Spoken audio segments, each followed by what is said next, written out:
When the Tar Heels are victorious in football, the chimes send the sound of Hark the Sound echoing throughout this campus. Today, all Carolina fans are hopeful that they'll have the opportunity to sing the alma mater in victory as North Carolina takes on Clemson in one of the most important Atlantic Coast Conference games ever played. And the Clemson Tigers in their white and orange are poised to come out, and here they come. And look what they've done this year. Ranked second in the AP poll, third in the UPI poll, one of four major college teams with a perfect record. And last week, 82 points, the highest point total this year in college football against Wake Forest. And their fans are here screaming today.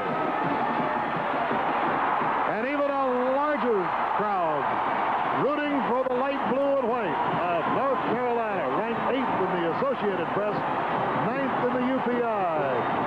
And coming off a big win last week over Maryland, 17-10, and the light blue balloons go up all over the state of Carolina. Look at it. It's a perfect day for football. Blue skies, light blue, I might add.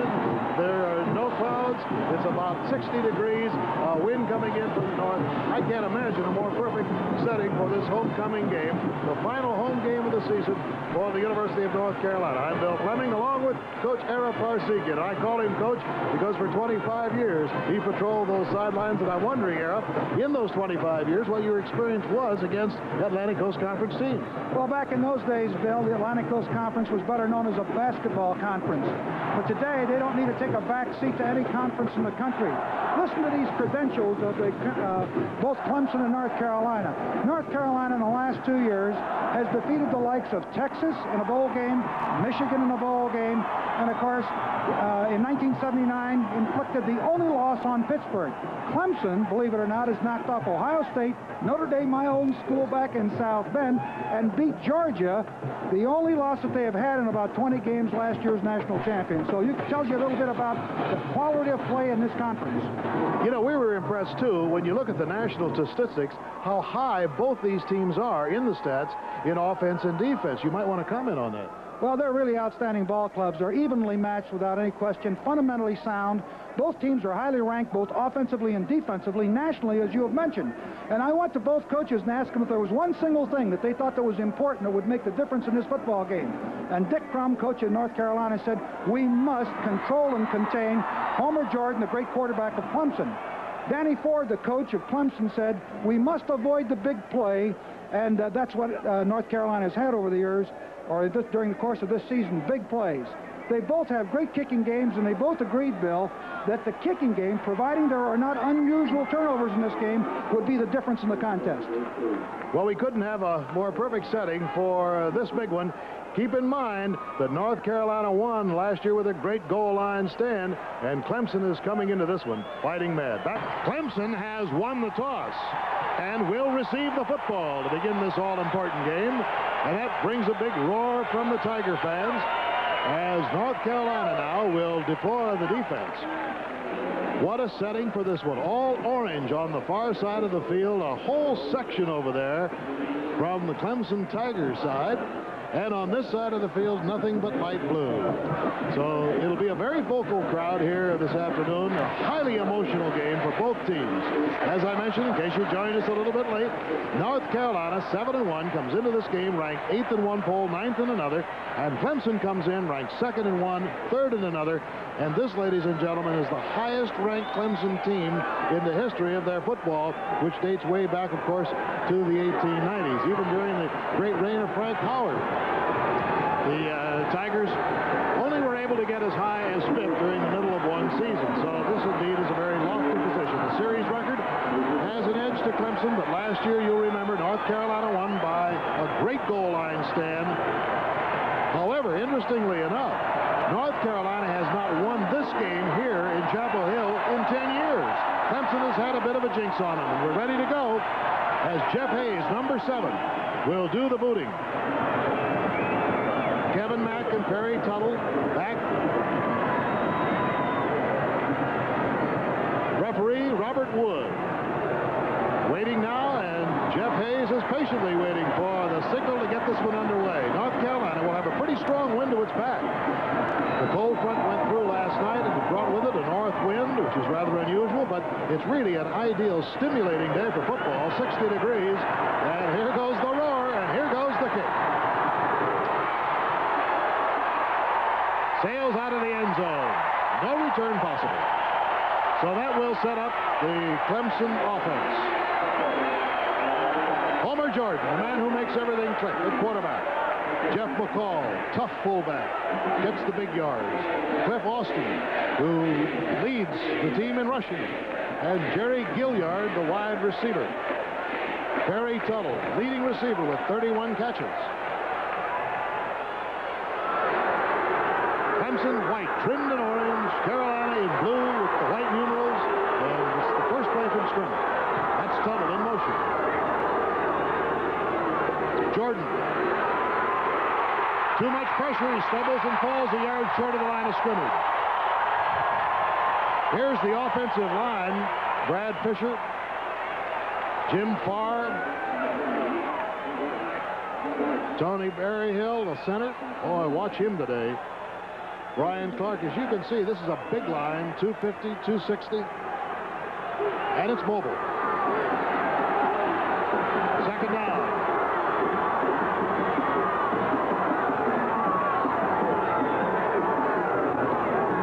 Quick handoff. Doesn't get much. Jeff McCall, the fullback, is stacked up in there by the middle of the line. Lee Schaffer, the linebacker, number 49, making the initial hit along with Joe Conwell, number 92. Conwell, Forsten, and Fuller, along with Wilshire, Schaffer, Nicholson, and Daniels. The deep man, Poole, watch him today, Lucas, Harris, and Walt Black. So, 2 plays have netted only 3 yards for Clemson, as Carolina playing tough here early. Jordan on the delay. Not much there, as Cliff Austin is forced to go outside. He's out of bounds at the 28-yard line, and the roar comes up for the Carolina defense.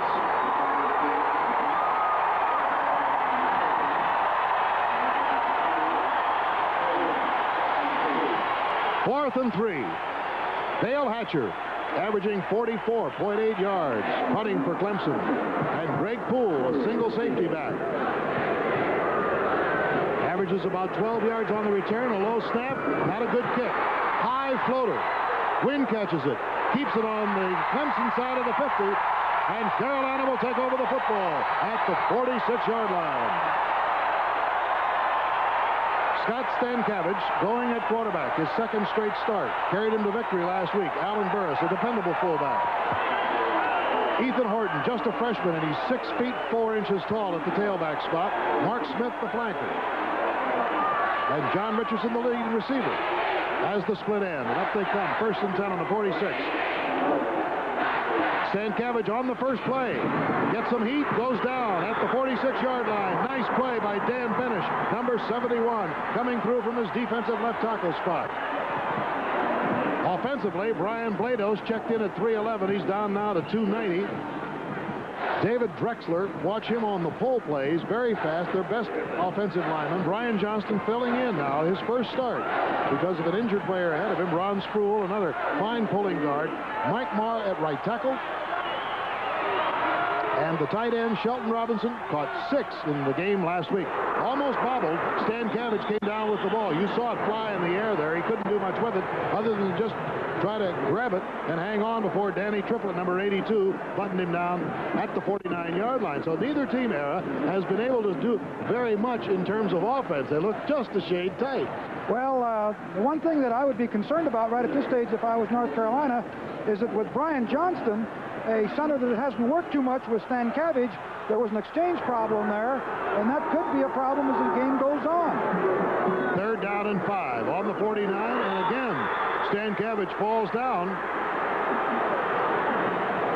So, with Steve McGrew out of there because of injury and Brian Johnston filling in as the starting center, there has been a little bit of a problem. And now here goes Carolina. They're going to they're going to catch Clemson, certainly, with too many men on the field because they went without a huddle. Jeff Hayes spirals it down to the 7-yard line. Billy Davis makes the fair catch. But what a nice bit of strategy there. It is excellent strategy. He sends in 3 men in there with the jerseys right now, puts pressure on the opposition. But the thing about it, Bill, in this particular case, it will not give them a first down, and I'm sure that they will give the ball to Clemson at the 8-yard line rather than take the 5-yard penalty. The situation was a 4th and 15, and because of the depth of the penetration of that punt and no return, I'm sure you are absolutely right. Wind will be a big factor in this game, Bill. It's coming out of that north, as you mentioned earlier, at about 20 miles an hour, and the quarters, depending on who has that wind, will be important. You saw number 53. That's Jimbo Harrell, who was talking with the officials. And so the penalty is declined. The play goes as scheduled, and we'll be back in just a moment. Fumbled the ball on the exchange a total of 9 times. So it's really kind of an unfortunate thing because without that, you're totally helpless. There's McCall grinding it up for a first down. Alvin Daniels, number 93, making the stop. Jeff McCall, Jr. from Fayetteville. Dick Crum on the sidelines on the near side. And what a fine record he's had overall as a head coach. And you've known him well, of course, since Miami of Ohio days. He did a great job at Miami of Ohio, and certainly he's done a great job here at North Carolina. That's a good close-up of Homer Jordan, the quarterback of Clemson. 1st and 10 on the 20. First man through gets the ball, and it's Jeff McCall.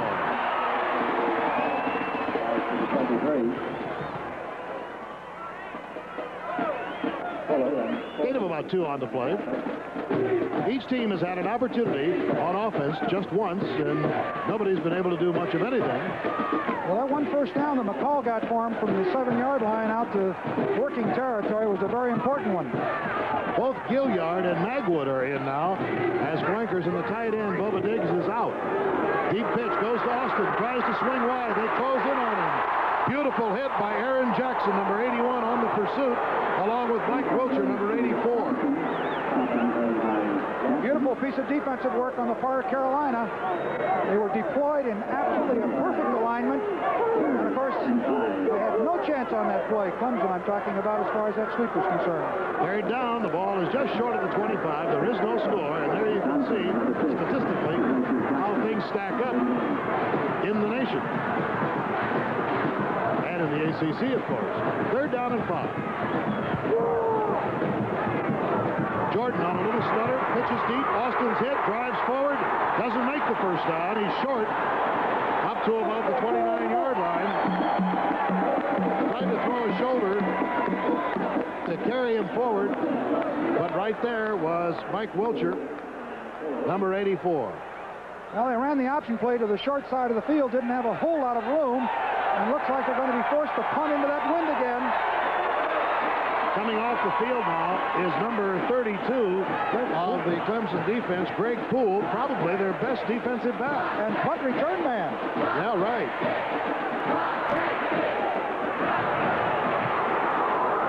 High sailing kick, and it comes down, and it's caught by Walt Black, number 11. He made a very good catch of a difficult-to-handle football.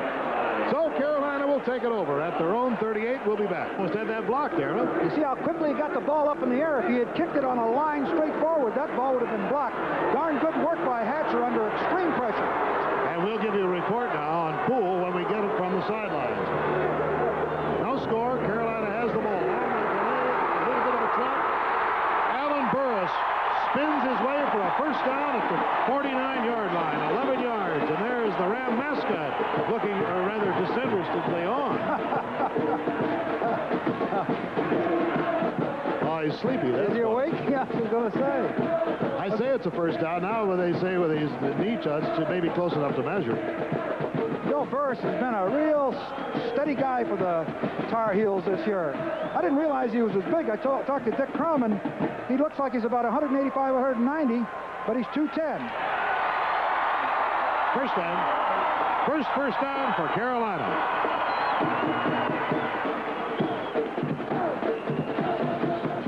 We have have 9 minutes, 21 seconds to go in the first quarter. An absolutely sparkling blue day here in Chapel Hill between these two old rivals that began playing football back in 1897. They've been at it ever since with some fierce games. Stan Cabbage has a bobble in the backfield. It's barely recovered by Mark Smith on the flanker around. In fact, I'm wondering if he did get it. He did not get it. Clemson recovers the football. I thought it might have squirted out of his arms as he was on the ground, and Rod McSwain, or Anthony Rose it was, number 21, who got it. Yeah, I think the ball squirted out. Looked like he got it back. But, you know, this is one of the things, Bill, when you get a strange quarterback in center, not strange, I should say, inexperienced, ball handling can be a problem, and we've seen it in the first two series by North Carolina. So the Tigers get a great break here. They have the ball on the 47-yard line in North Carolina territory. First down. They spread out. Got two men deep in the eye. Homer Jordan takes, shovels across, pitches deep, and that's McSwain. He's the man who shares the time at tailback with Cliff Austin. And McSwain clicks off 5 or 6 very quick yards. I'll tell you, Kevin Mack, the fullback, set a nice block to make that play go. Ran the option play, and you got to have blocking. No runner can go without it. Kevin Mack, their fullback, number 27, did a nice job. Aaron Jackson will go into the lineup now, and limping off to this side of the field is Lee Schaffer, number 49, as Danny Ford looks on the opposite side. Here comes Schaffer, and he is the right linebacker, a senior experienced veteran from Durham. Bill, he's number 1. He's their number 1 tackler. That's a big loss if he's hurt. Well, it would mean 2 very devastating losses because Poole went out holding his arm. Greg Poole, the left cornerback. So Schaffer is on the bench also. Here come the Tigers with a 2nd and 3. You're looking at the nation's number 2 ranked team in the AP, number 3 in the UPI. Their highest ranking ever. And they run right at Carolina, and down goes McSwain. William Fuller, number 95. Here's how Schaffer got hurt. Take a look and see. He was limping. It must have been an ankle. He's going on that option play. Oh, he really gets blocked. Right in the scissors. Ooh, number 2, Magwood, the split receiver, really came in and did a job on a scissor block. 3rd and a healthy yard.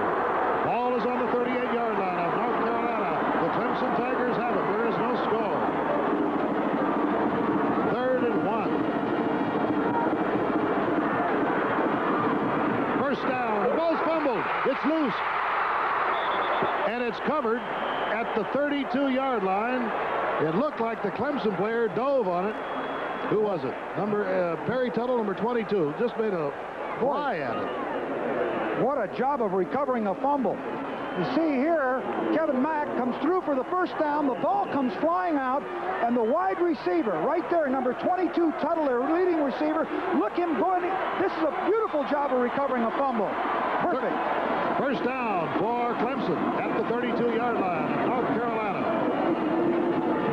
Jordan takes the pass, gets heat, can't do anything with it. Number 81, Aaron Jackson, was all over it. Well, this is the thing that North Carolina has done. They've put 3 ends in to get more quickness. Jackson and Daniels and Wilcher. And you can see the quickness paid off right there. A little ankle wrapping now for Lee Schaffer. Trying to get him back in the slant. Tuttle out wide to the left. It's a 2nd and 10 situation as Homer Jordan is finding that the Carolina defense has indeed been a swarming one. Takes the draw, gets more heat, throws. It's complete, but it's going to be short yardage to Jerry Gilliard, the flanker. Caught it out of bounds at the 30-yard line. That was good coverage on the part of the Carolina team. Jordan could not find an open receiver with any depth to it. Watch Jordan right here. He's got a quick arm. Watching him in film, he just got a very quick arm. He can scramble out. Didn't really need to run out of the pocket that time, but he did avoid the rush. Got it to the receiver, number 41, Gilliard, but not too much yardage. Last week in the game against Wake Forest, Clemson converted on all 12 third down situations. They have now 3rd and 9. Once again, Jordan loses his footing, loses the football. Covered by Clemson. Chuck McSwain grabbed the football, but it's now 4th down, and it's placed down to the 33-yard line. Listen to these Carolina fans. Boy, there's a lot of noise here, a lot of interest. Jordan slipped momentarily, but the pressure. He also dropped the ball there. Fortunately, Clemson recovered it. I think they're too far out for a field goal. This is going to be a tough one into the wind, Bill, almost 50 yards.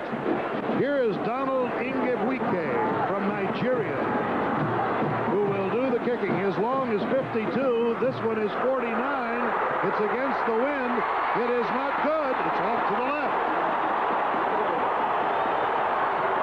So the Carolina defense gets a rousing welcome. Bill Fleming, Ara Parsegian back at Keenan Stadium in Chapel Hill, North Carolina, and Rod Elkins has gone in at quarterback number 10. Rod Elkins, who was injured against South Carolina, has taken over the quarterback chores for Carolina at the 33, 1st and 10. The handoff goes to Ethan Horton, the young freshman, and he grinds it up over about the 36-yard line. Tough defensive play by Jeff Davis, number 45. There are the statistics on Elkins. You can see how impressive they are. He's had a little calcium deposit on that ankle that was sprained, but it's been coming along well, and Coach Dick Crum felt that he was ready. I'm wondering whether or not he can really sprint out to the corner, his strong suit. He might be able to drop to the pocket. Let's take a look and see. 2nd down and 8.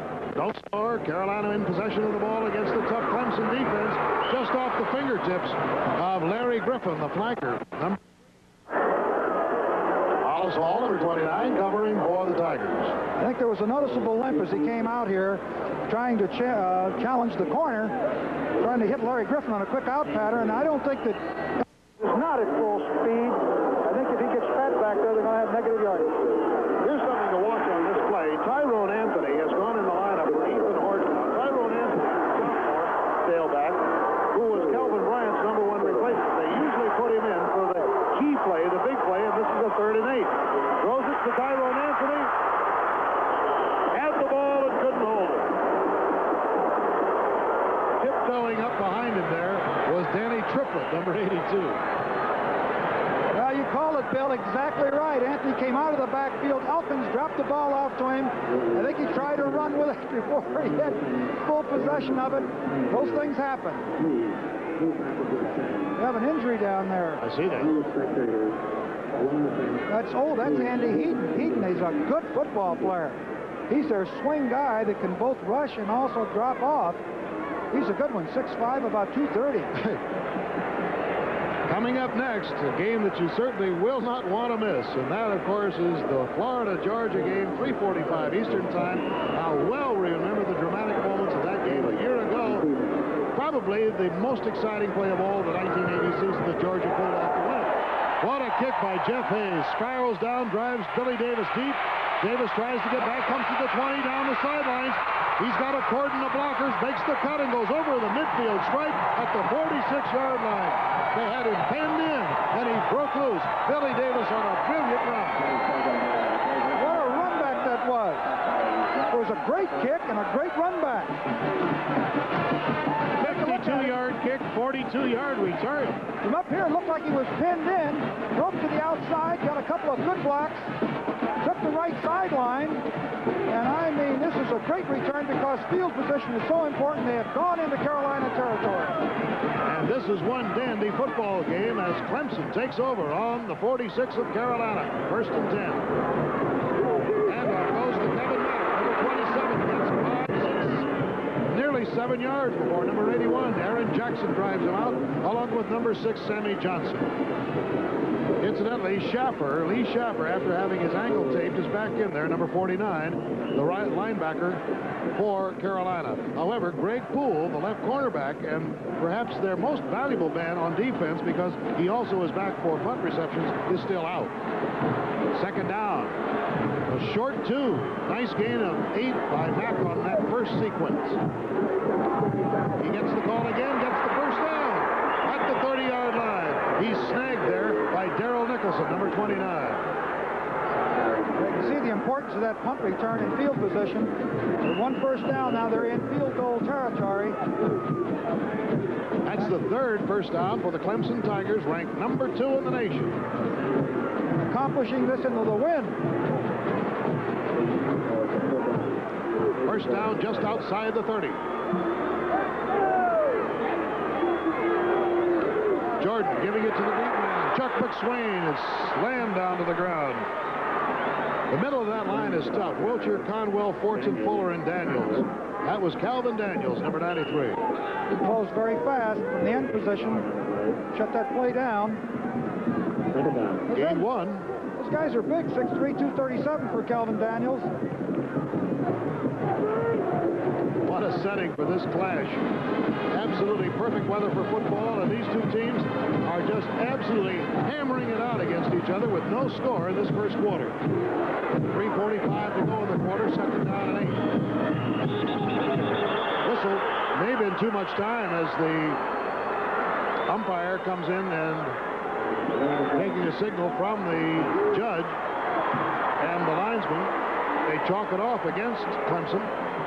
Incidentally, our officials today, Robert Wood there in the white hat is the referee, signaling that it was delay of the game. Rosario Amato, Tom Harris, James Knight, William Hooper, and Douglas Rhodes. Second down, and it puts the ball back on the 34-yard line. Willie Harris, a strong safety of North Carolina, kept challenging like he was going to Red Dog. And the audible was, there he is again. Looks like he's going to come again. Number 30 there, you see. What a play by number 95, William Fuller. Did he mess things up? Oh, he was there before the ball could even be handed off. He's really a tough one. Dick Crum said yesterday he'll play hurt. Let's take a look at him right here. Nobody blocks him. He comes right through because, as you saw, Willie Harris was picked up, and of course Fuller came clean on it, and there's negative yardage. William Fuller, 6'3", 245, a sophomore from Chesapeake, Virginia. It makes a third and long. 21 yards to go. So Jordan shuttles across, has a blocker, cuts and slips at the 37. He saw Darrell Nicholson and Lee Shopper right ahead of him, so he had to make the cut, and that brings up a fourth down situation. You talk about tough defense. Well, I'm going to tell you, we've had it. Both of these teams are outstanding defensive teams. As I mentioned earlier, they're nationally ranked, and this looks like a defensive struggle. Although I must say this, Clemson has moved the ball quite effectively, and they have not had to win, so the second quarter can be very important. Dale Hatcher back, but more significantly, Greg Poole has gone back in the lineup for Carolina, and they fake it. And it does not pay off. Cliff Austin was down on the 31-yard line, and Carolina will take over the football. But I still love to see a gamble.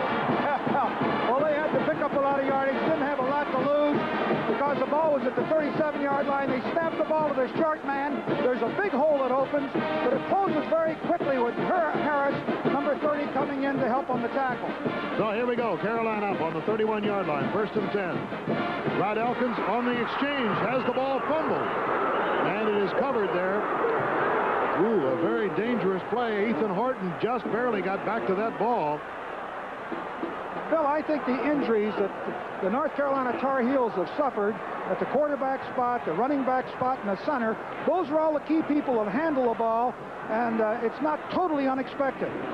Larry Griffin is reported into the lineup for Mark Smith as the flanker. He goes out wide to the left. We have a second and 10, and Elkins is back to pass. Fires to the sidelines. He's got John Richardson out of bounds, but the pass is complete at the 43-yard line. Absolutely beautiful timing on the play. Richardson drove up the field, and then they came back. Here it is, as you will watch. He starts like he's going to run clear up the right sideline. The timing is right. He comes running back, comes back to get the ball, and it's thrown beautifully by Elkins. Oh, you've got to love the color blue in order to live in this state, don't you? Calvin Bryant has gone in the lineup. Number 44, Calvin Bryant, for the first time since he was injured in the Georgia Tech game. And time is called by Rod Elkins. It's an interesting story about the knee injury that Calvin had.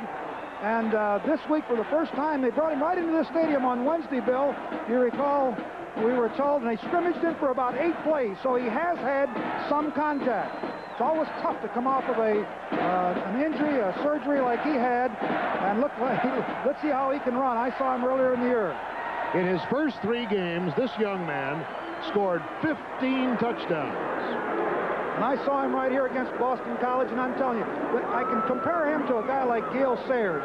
He is really tough to bring down when he gets into the secondary. He's got a lot of moves.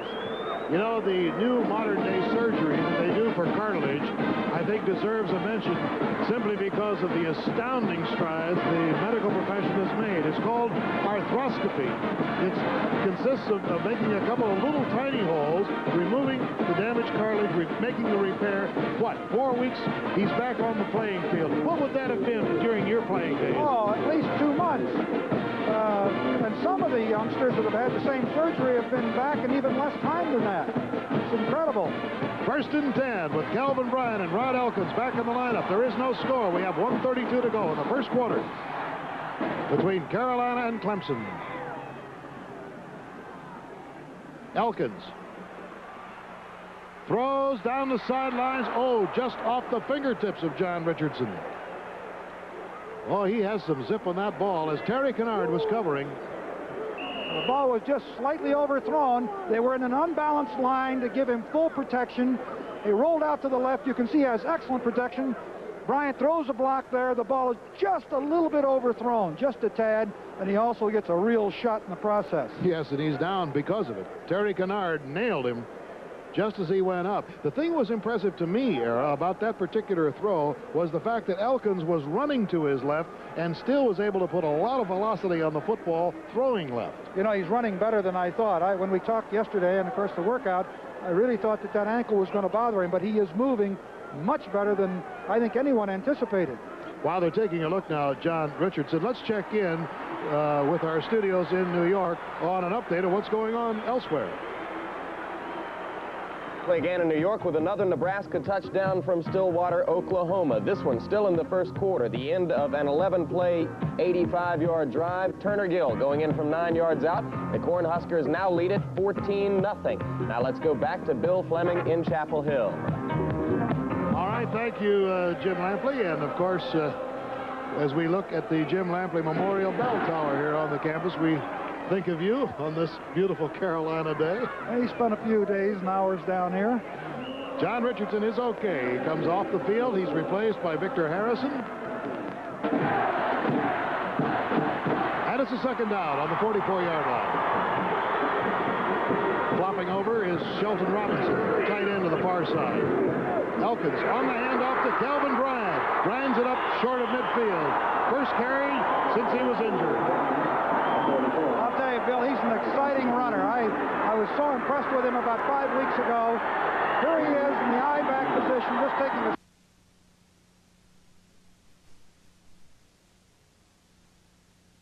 I was so impressed with him about 5 weeks ago. Here he is in the I-back position, just taking a straight handoff, tailback off tackle. Picks up some yardage before finish. Number 71 of Clemson brings him down. 3rd down and 5 at the 49-yard line. We have no score. We have 56 seconds to go in the first quarter. Elkins throws. Did he get it? Yes. Yes, Calvin Bryant makes the reception at the 43-yard line and just did have a foot in.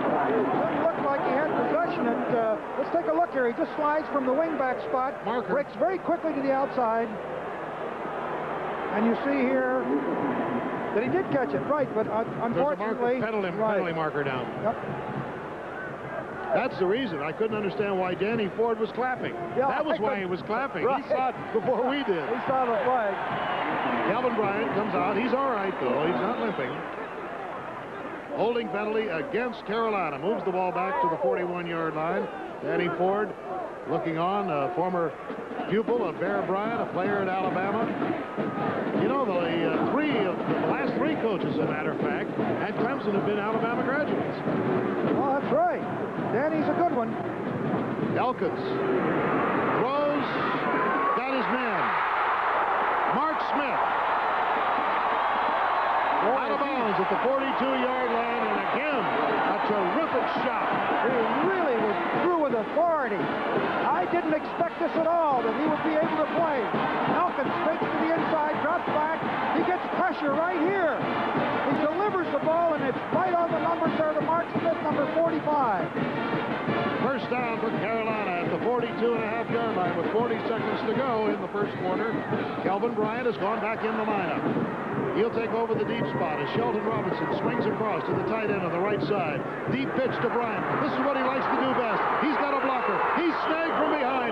Great defensive play by Terry Kennard, who came up from his free safety spot to click Kelvin Bryant's heels together. Kennard is the number 2 tackler on the ball club, and an outstanding. This is the pitch sweep that Kevin has made so popular here. He dips outside, gets good blocking. Drexler, the left guard, comes around, gets a block right there, and he's just tripped up by Kennard right there. Otherwise, that would have been a much longer gainer. 2nd and 5. The ball in the 37. Tyrone Anthony now is taking over the tailback spot. And Elkins with a lot of protection. Zings it to Richardson, but he can't hang on to it. Number 45 covering on the play is Jeff Davis. There he is. He must have had the wind knocked out of him on the far sideline. Again, watch him. People that want to know what receivers do well, watch him come back for the football. He doesn't allow the ball to be picked up because he comes all the way back for it. Ball is thrown slightly inside, and again, it looks like we have a flag on the play.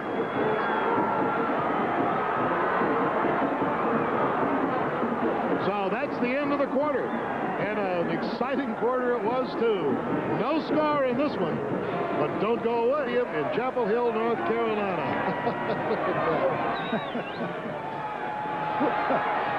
Third down and 5, and Carolina has the ball in Tiger territory at the 37.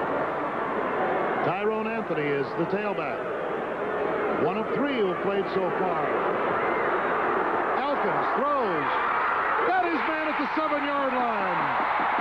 Larry Griffin, the flanker, gives Carolina 1st and goal to go. And I want to point out something on that play. If we look at it again, watch the block that Brian Blados puts on, if we can see it.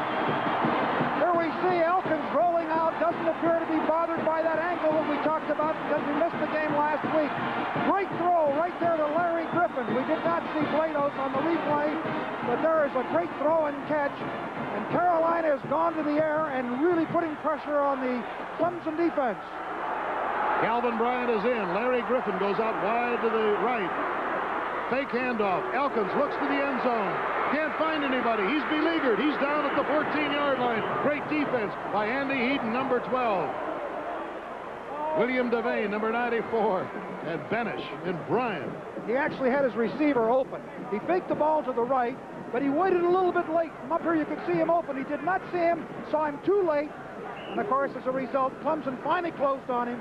A negative yardage. Andy Heaton, number 12, 71 finish, who's having quite an afternoon.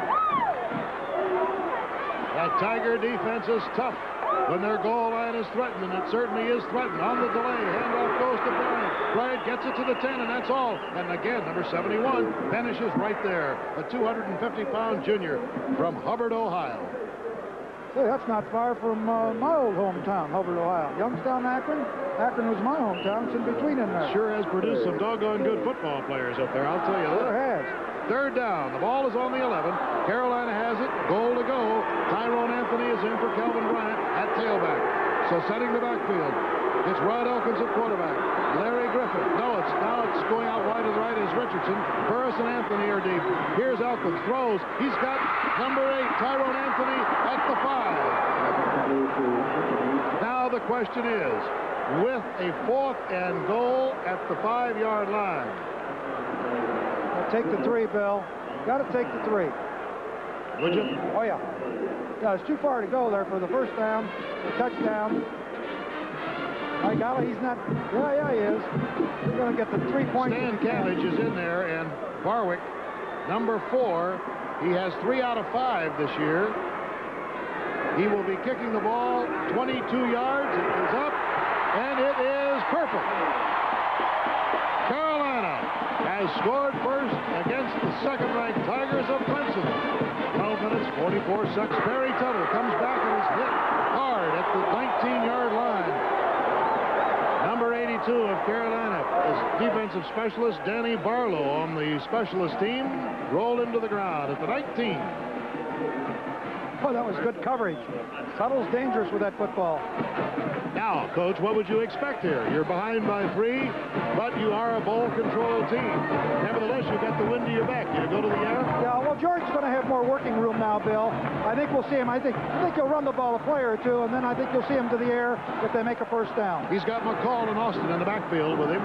The 2 backs lined up behind him. Deep pitch goes to Austin. Out of bounds at about the 17-yard line. Not very much on that one. In fact, I don't know whether he really made it back to the line of scrimmage as Greg Poole, number 32, came up to shove him out of bounds. I often wonder on those so-called sweeps to the short side of the field, it really only gives you 18 yards to run.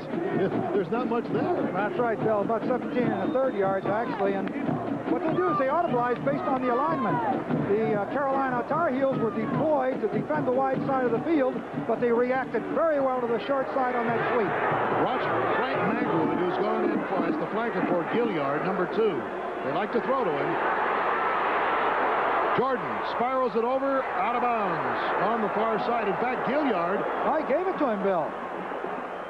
Was he inbounds? Yeah. Yeah, apparently he had possession before he went out. Both Gilliard and Magwood were in, and the tight end was out on that play. And it's the same play. They fake the ball to the right here. Beautiful tailback bootleg. And then he comes to the field. This play they have used all year and quite successfully. Jordan, there he is, delivering the ball. See, he had his right foot in. Couldn't have been better. 1st and 10 for Clemson. Trailing 3-0. The ball in the Clemson 32, second quarter. Kevin Mack. Oh, he's been impressive as a runner. Up to the 41-yard line. Ball was loose. However, they say no. There's a man down on the... Looks like Austin. That's 7. There's the McCall running the ball with great effectiveness. He had a good hole at the line. We have man down out. It is Austin, Bill. Right, it is Austin, and let me correct it. It was Jeff McCall, not Kevin Mack. They alternate at that fullback spot, as Austin and McSwain do. Yeah, they play 2 tailbacks equally and 2 fullbacks equally. Austin's all right. Just a little bit groggy on that play. Oh, it's been a tough, hard-hitting football game. Fortunately, the guys who've been hurt so far have all gone back in the lineup. Well, and the surprise, of course, is the fact that Carolina has gotten back the services of both Bryant and Elkins. You can see, look at this possession time thus far. Clemson with 11 minutes almost, 8.5. And yet, Clemson is trailing in the game by the score of 3-0. 12:10 to go in the first half. Clemson in possession with a second down and about 3 inches to go for a first down. Blasting through is Jeff McCall. He gets the 3 inches and then another 3 feet. Steve Fortson there is big number 96. Bill Fuller, 245, is in the tackle. Conwell at 252. It's a pretty beefy defense. First down, 46-yard line. Clemson trailing 3-0, second quarter.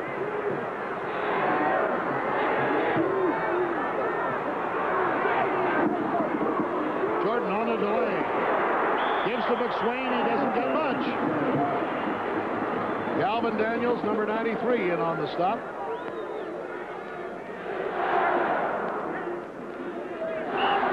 Let's take a look at Fuller, number 95. Runs around the block and comes back to the inside. The play was so slow developing, as you pointed out, Bill, that Fuller was allowed and able to run around the block to make the play. Second down and 8. Ball is on the 47-yard line.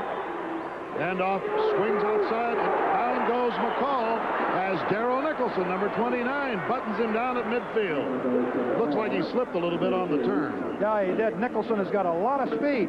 He was hurt with an ankle injury last time we did Carolina, but he's got tremendous speed, like 4'6", 4'7", for a man at 6'2", 222. Look at him flow with the play. Comes right on down and closes it. Great play by Darrell Nicholson. Third down and 8. Oh, what a shot the quarterback took as he delivered the ball to McSwain. McSwain gets outside and gets a first down at the 44-yard line.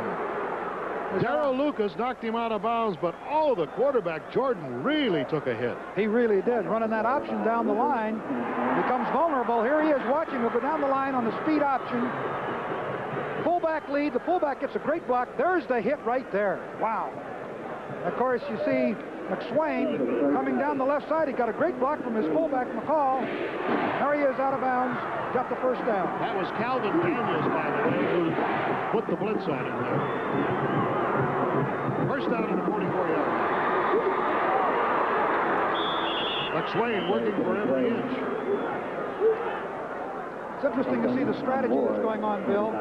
Both teams are using 3 wideouts, trying to reduce the defense because the defenses are so good. They're stretching the perimeter of their defense as much as they can, trying to get seams and also open receivers. Jack Perry, the 256-pound tackle, checks into the lineup defensively. He wears number 64 for Carolina. Second down and 8. The ball is on the 40-yard line. Clemson moving it. Swinging outside is McCall, but he doesn't get outside as Calvin Daniels makes great pursuit. Oh, great job by Daniels. Defensive right end. Kept his outside arm free. Drove the block right on out. Made the tackle. Excellent piece of work by Daniels. 3rd and 5. The ball in the 39. Clemson trailing 3-0. We're in the second quarter. 9.5 minutes to go. Clock moving. This tremendous homecoming crowd here of well over 50,000 enjoying this one because it's predominantly a North Carolina crowd. But there is a huge contingent of orange on the far side cheering on the Tigers with a big 3rd and 5. Gilliard in motion, and here goes Jordan. Rifles it across the middle. He caught the ball and held on to it.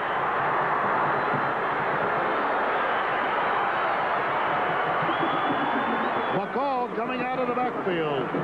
Check it, it's Barry Tuttle. I thought it was McCall 32. It was Tuttle 22. I'll tell you, Jordan really ripped that ball in there, too. Watch here. He'll come sprinting to the right, and then he'll turn and throw back over the middle to Tuttle, breaking across the middle. Tuttle juggles the ball momentarily right there. You see there? And he got it back and had possession of the ball. A completion. Limping out here now is Melvin Williams. Melvin Williams?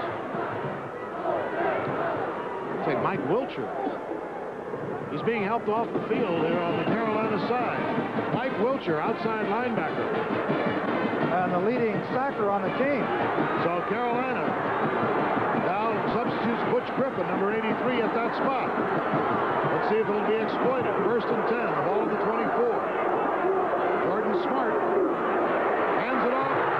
Good opening as Cliff Austin bangs it down to about the 14-yard line. And Butch Griffin, the guy who just went in the ball game, number 83, for Mike Wilcher, made the stop. Cliff Austin read that very well. It was designed as a off-tackle to the inside play. It was closed. He broke it to the outside, found the daylight, and that's what you call option running. Good job. Second down, about a yard, just short of the 15-yard line. Broken play. Jordan is trapped at the 14 to the 13-yard line. I wonder if he converted it to a first down. If he did, it was a bit of individual brilliance. And getting up is Calvin Daniels. It really was. It was a good job by. This is the thing Jordan can do, and the thing that Dick Crum, coach of Carolina, was concerned about. Broken play, still gets the first down. He wants to run the option down to the left side. He stops because it apparently is covered, shakes the tackler, and comes all the way to his right and gets the first down. Danny Ford looking on anxiously now. He's got his team deeper than it's been all day in Carolina territory. Previously, they went to the 31. Clemson with a first down on the 14, trailing 3-0.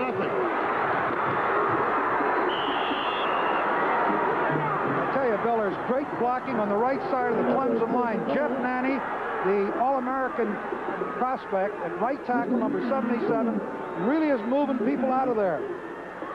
McCall gets it to about the 7. It'll be second down, a short 5. Clemson has 100 yards rushing right now. North Carolina has 8, but North Carolina has 3 on the scoreboard. Second down, just under 5 to go. Ball on the 7. Here's McCall. He's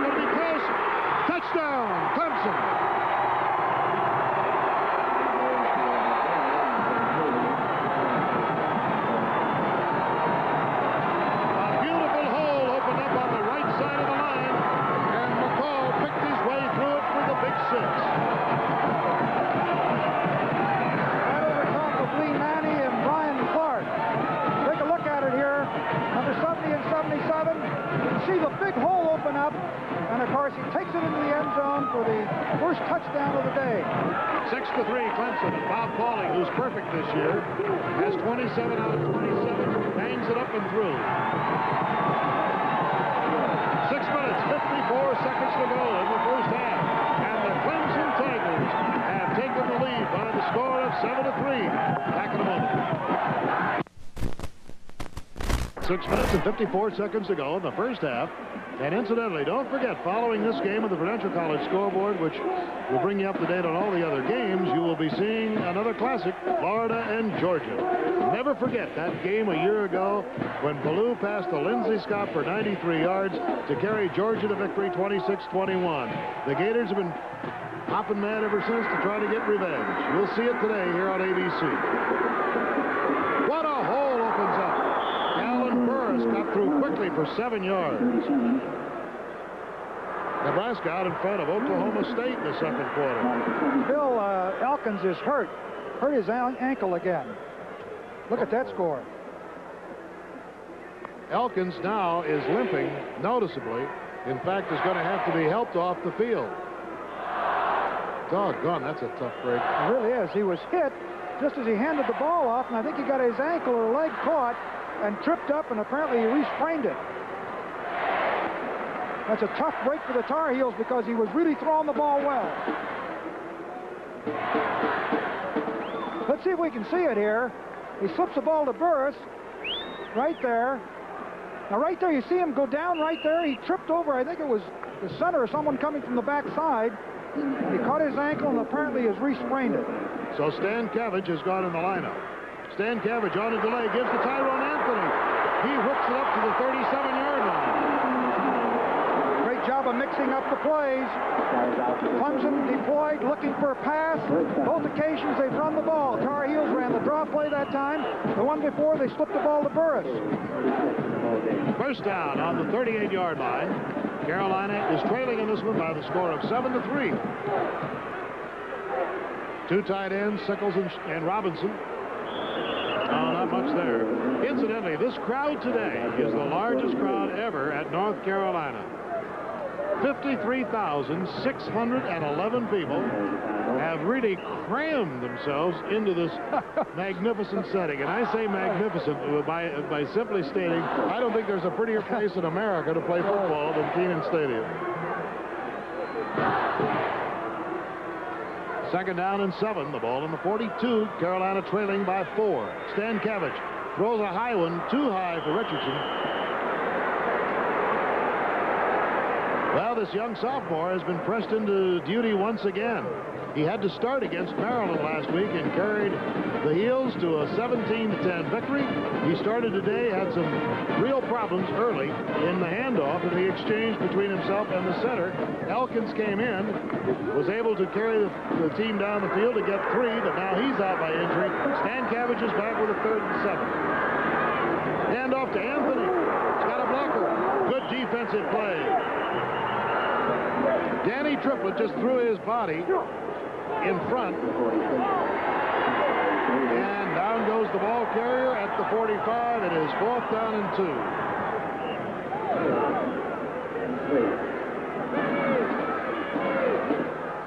2. Jeff Hayes back to kick. Nice high floating spiral. And it hits, it's out of bounds at about the 25-yard line. So the Clemson Tigers will go back on offense, and they lead in this one by a slim 4 points. General Motors talks with people who know cars. I'm Jerry Geckel, chairman of PHH Group. Howard Peterson. Successfully in previous games. He fakes the ball inside, the backside guard pulls, and he goes right up the field. He's open. Tuttle is wide open as he comes down the field. And the ball is just overthrown by Jordan. He is as open as he could be. Look where that ball is thrown. Tuttle has no chance. Although perhaps we haven't made enough of it, the wind is very strong behind Clemson right now. It's a good 20, 25 mile an hour wind. So maybe that had to be calculated in the throw. Yes, Bill.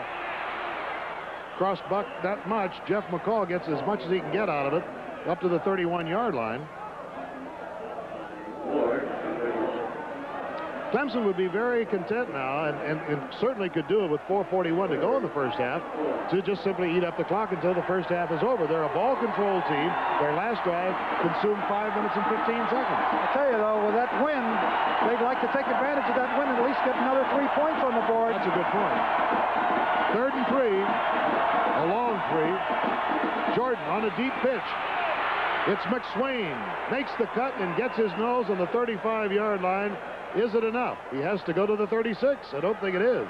I think it's just a tad short. There is Elkins, and he is obviously in pain on the sideline. And that ankle is being wrapped in ice. And that's the same pesky one that he's had before. Good look at this brilliant quarterback of North Carolina. First down.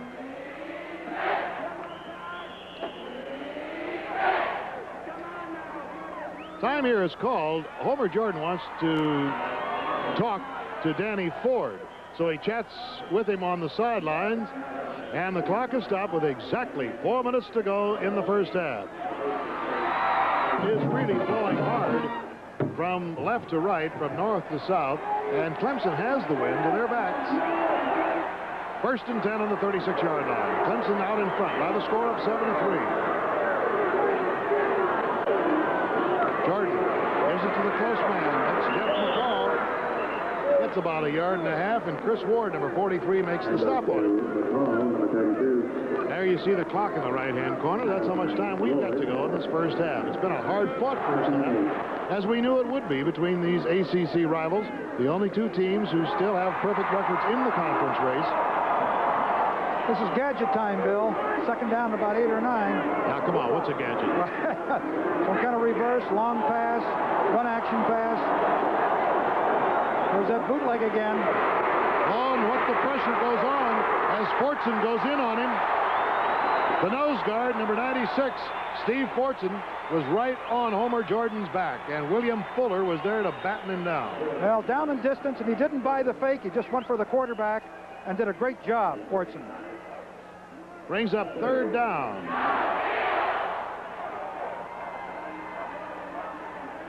Walt Black checking in the lineup at free safety. Thinking, of course, that with that added speed in there, they can take an interior lineman out. Jack Perry, who's a big fella, 264. 3rd and 11, passing situation, and Jordan swings it to the sidelines. It is caught. Not good. He caught it out of bounds. Gilliard. Good call by the official. The left leg, I think, was out of bounds as he caught the ball. We'll watch here and see the sprint out, which Jordan does so well. Here he'll deliver the ball, and you'll watch the left foot, I believe, as he catches the ball. You see it dragging underneath? He didn't have possession of the ball, I don't think, when he was on the sideline. Dale Hatcher now to get with the big wind to his back. Greg Poole is back as a single safety for North Carolina. We have 2 minutes and 40 seconds to go in this first half. Clemson's out in front, 7-3. Wobbly kick off the side of his foot, but it spins across midfield and will swing over to the right side of the field, and with good coverage on it, there will be no chance for a return. So it'll be Carolina's ball on about the 18-yard line. 47-yard boot. Wasn't very pretty, but it seemed to get the job done. Well, he had to hurry the punt because North Carolina tried to block the thing. He did get it away, got the favorable bounce, and ended up as a 47-yard punt, which is very good for Clemson. Scott Stankavage is number 14, the sophomore quarterback. Boy from Doylestown, Pennsylvania, another state that produces great high school football. Tyrone Anthony tries to swing outside. Oh, boy, I'm glad he went down when he did, because coming at him fast after Dan Benish had him down was looked like Jeff Davis. Well, they really swarmed, don't they, that Clemson defense? What are they, 3rd in the nation in yielding any kind of score, giving only 7.8, and I think there was 24 of it last week against Wake Forest. Dick Crum, a very unemotional coach, and his team plays with poise and not a lot of frenzy. There's a marker that goes down, but the pass is deflected by Tyrone Anthony, but there was a marker down just as Stankavage let the ball go, and I'm sure you're going to see an offensive holding penalty here. Either that or I wondered whether or not Stankovich's knee hit back there. Let's see what he calls. He is calling holding? Yeah. Yep. Number 51, Brian Johnston, made a very emotional plea to the official, like, oh, no. So it looked perhaps like he was guilty. And again, they had that problem, Stankovich trying to get away from center. Now it's a judgment of whether or not they want to take the down here, Bill, or the penalty. Let's see what they do. Decline. Take the down. North Carolina State over Penn State. I'll tell you, that North Carolina State team is a tough one. And look at this. Illinois with the great passing of Tony Eason out in front of Michigan by 14, and Duke in another ACC game leading Wake Forest. I guess this is the first time that teams ranked in the top 10, 3 in the top 10, have played in the ACC this week, because Penn State, of course, is playing also in the state of North Carolina. Here's Stankovich with the 3rd down and 8. Swings upfield. My golly, he got pretty close to the first down. He's up to about the 28-yard line. Had to go to the 29. And Brian Johnston looks like he's going to be a little groggy getting up. Oh, boy, that'll be the backup center. They have to move Drexler, the left guard, to center in the event Johnston can't play. Clemson now is wise to this no-huddle situation on 4th down. They got caught earlier with too many men on the field. Here's a big, big kick by Hayes, and Billy Davis is back, makes the catch, and down he goes. Larry James from Middletown, Ohio, a young freshman wearing number 1, saw no fair catch sign, so it was fair game. He did. He really sprinted down. No one picked him up, and he put the tattoo right on the shoulder pads. 1 minute and 12 seconds to go in a rip-roaring first half of Atlantic Coast Conference football. Right there it is. It was unchecked. Great punt coverage.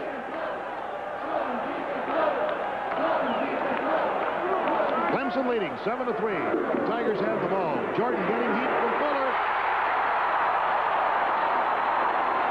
Fuller pulled him down.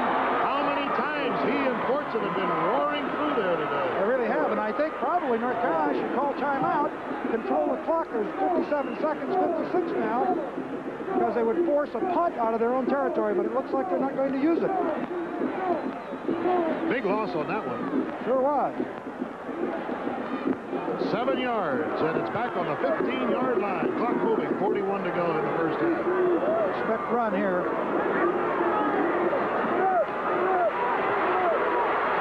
It's Brendan Crate, number 38, who's going in the lineup, and he's knocked down by Calvin Daniels, number 93. Well, the Daniels can really move, can he? Well, all 3 of those big guys, Fortson, Fuller, and Daniels. Now they've taken the timeout, Bill, on 24 seconds to go. Right, there was 30 seconds that came off the clock. I think they would have been smarter to take that timeout earlier. We'll have an outstanding halftime for you here today. We'll have the North Carolina band, the Marching Tar Heels. We'll also have, of course, our Fireman's Fund flashback. And again, we take a look at Rod Elkins, who injured or re-injured that ankle. However, he, although did not start, he was instrumental in getting 3 points on the scoreboard for North Carolina. Those are the only 3 the Tar Heels have been able to make. Clemson has the touchdown and the extra point to lead 7-3. Well, it's understandable why they let that 30 seconds run off the clock. They only have one more timeout now that they've used one, and certainly if they hold here, they would use it and force a punt or go after the block.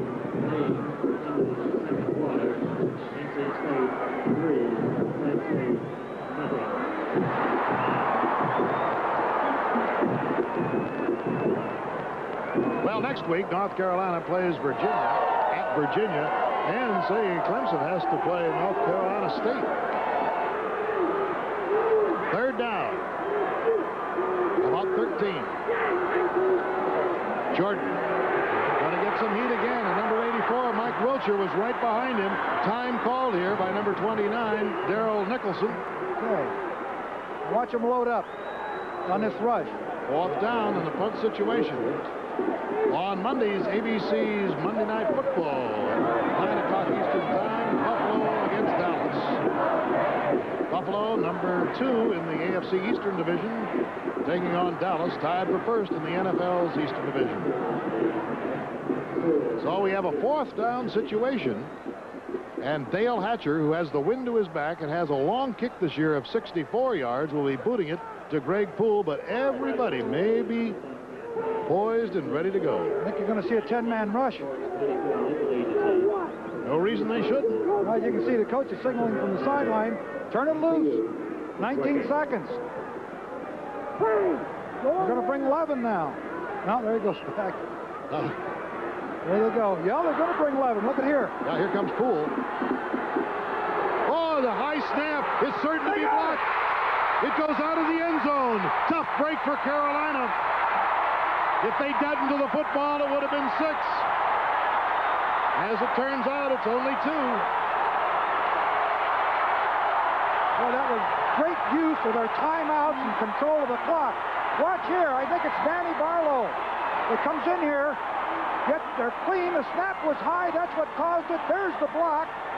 And had the ball not gone out of bounds, it would have been 6. This way, it's only 2. But you can see look how high that ball is. The timing was off. Boom, the block. 2 points, and you see how important that is, Bill. The score is now 7-5. A field goal would put North Carolina ahead, 8-7. Here it is again, all 10 going here. Big risk situation. I don't think they would have gotten it had the snap been proper. But that's a lot of pressure. So there will be a free kick by Clemson with 14 seconds to go in the first half, and a rather unusual score of 7-5 is flashed on the scoreboard. How'd you like to be the kicker facing that rush? I want overs.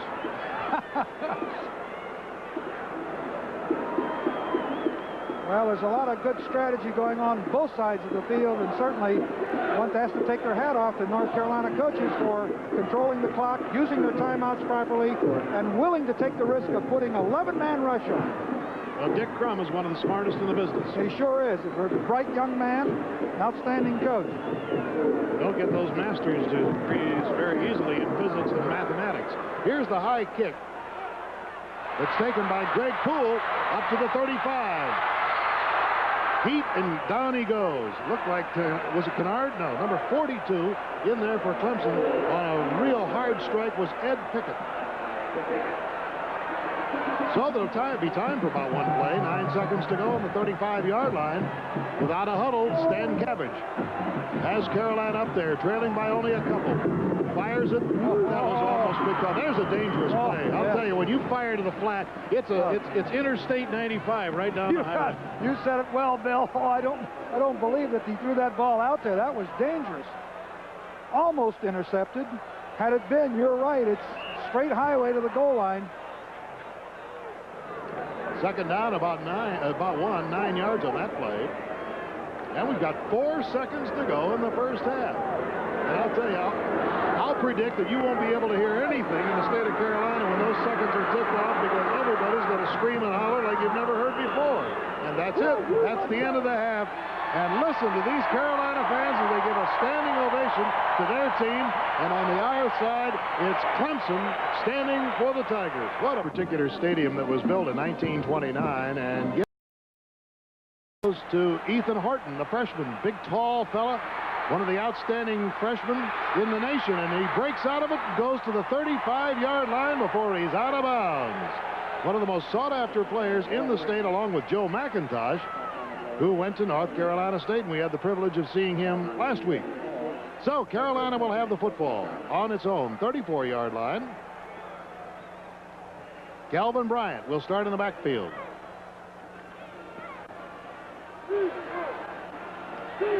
Bryant, Burris, Stan Cabbage, and Mark Smith. Deep pitch to Bryant. Tries to cut inside and wiggles through a hole that wasn't very big. Jeff Davis, number 45, brought him down at the 37-yard line. That's a good look at the backfield graphically. Burris, Horton, Smith, and Richardson as the flanker and split end. And then, of course, up front, we've got the very strong offensive line with Blados at 290, Drexler at 247, Johnston at 238, Sproul at 250, and Marr at 262. Second down and 8. Bryant. Good shoulder tackle in there, thrown by Rod McSwain, number 28. Defensively, we've got Joe Glenn at the defensive end.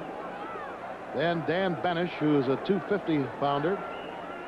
William Devane goes 252. Bryant 260. And Andy Heaton, who was injured in the first half but came back to play, and Danny Triplett, who's been outstanding as a strong side linebacker, and Jeff Davis, of course, what can you say about him, an All-America candidate. Big heat, and down goes the quarterback. Jeff Bryant, number 99, came roaring in on Stan Cabbage. Back to the 30. And the defensive backfield has Hollis Hall, a senior.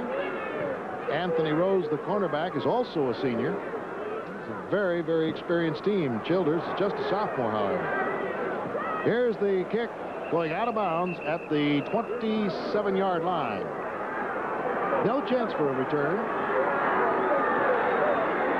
So the ball will be taken over by the Clemson Tigers, who are leading in this game by the score of 7-3. Quarterback is Jordan, Jeff McCall, Austin Gilliard, and Tuttle. Ball is marked at the 27.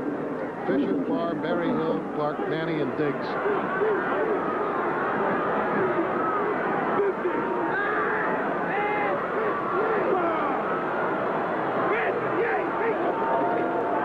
Handoff goes to Austin. Tries to make the cut. Number 29 was right there. Darrell Nicholson forced that play inside, and he does have quickness. Well, the whole team had quickness on that play. Joe Conwell, the defensive tackle of North Carolina. Fortson, the nose guard. You know, a lot of those names, like William Fuller, we mentioned a lot in the first half. Fuller at 245 has been outstanding. Wilcher is back in the lineup after having a little bit of a shake-up, and Schaffer had his ankle taped after he turned that in the first half, and he's playing. There's a good shot of Nicholson, the last one up. 2nd and 9. Clemson has the ball. Nowhere to go. Calvin Daniels, number 93, was right there to put the stop on Jeff McCall. Daniels is having quite an afternoon. Had a good first half, and he's starting out well in the second half. Greg Poole also had a shake-up in the first half, but he was back in action without too much of a delay. Darrell Lucas, Willie Harris, and Walt Black. Notice there's some inexperience in that defensive secondary with 3 sophomores. Homer Jordan rifles it. Got Tuttle at the 42. First down. Lucas covering on the play, number 17. No underneath coverage that time, and it was easy for Jordan to pick out Tuttle as he made a turn in from a wide position. Watch here. The linebacker's fired, so there's no one in between Tuttle. There's someone behind him. As you see Lucas there chasing. Now, Tuttle turns inside. Jordan puts the ball right there because there was no one between him and the receiver. First down on the 42-yard line. Clemson moving now against Carolina, leading in the game by the score of 7-5. First man through, McCall gets it, but nothing. Penalty marker was thrown right in the middle of the line. Usually that means offensive holding. I think so. The umpire threw it very quickly. William Fuller made the stop, number 95. If it's a 10-yarder, Bill, you want to take it. If it's a 5-yarder, you might think a little bit about the down. Might say a little bit about holding this year, particularly in the area of pass blocking.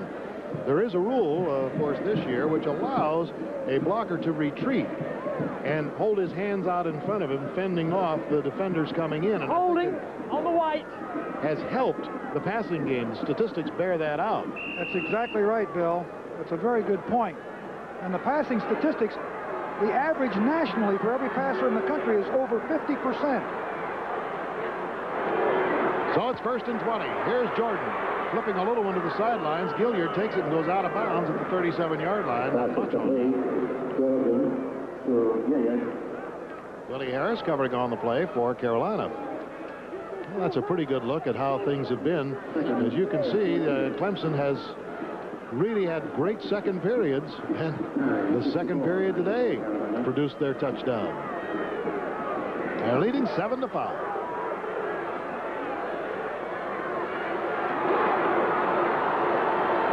Second and about 14.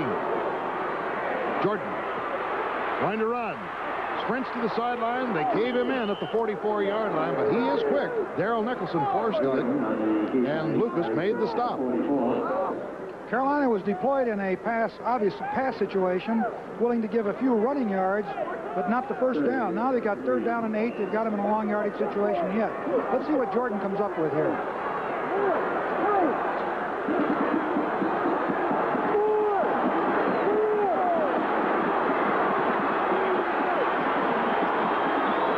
Ball on the 44, 3rd down and 8.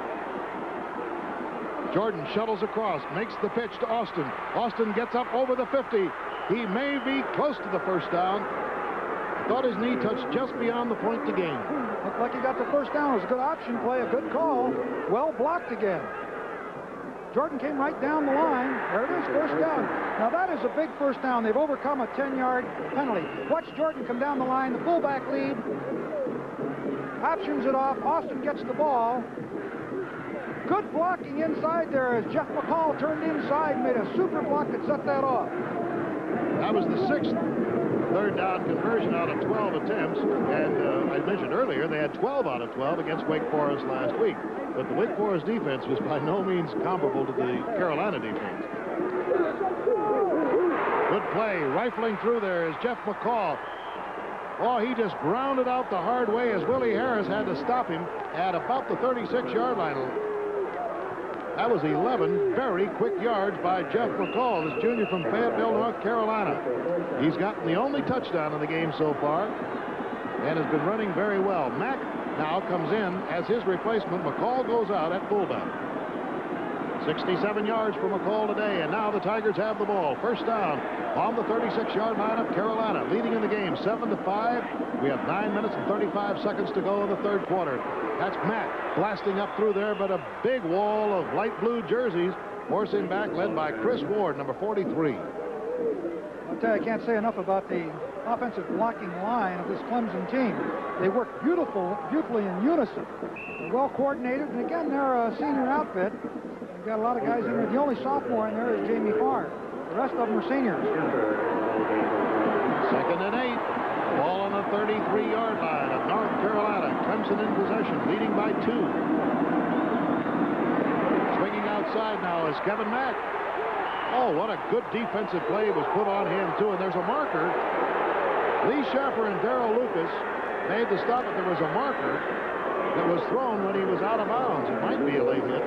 I know Darrell Lucas did a great job of coming up to support. Personal foul against the Tar Heels.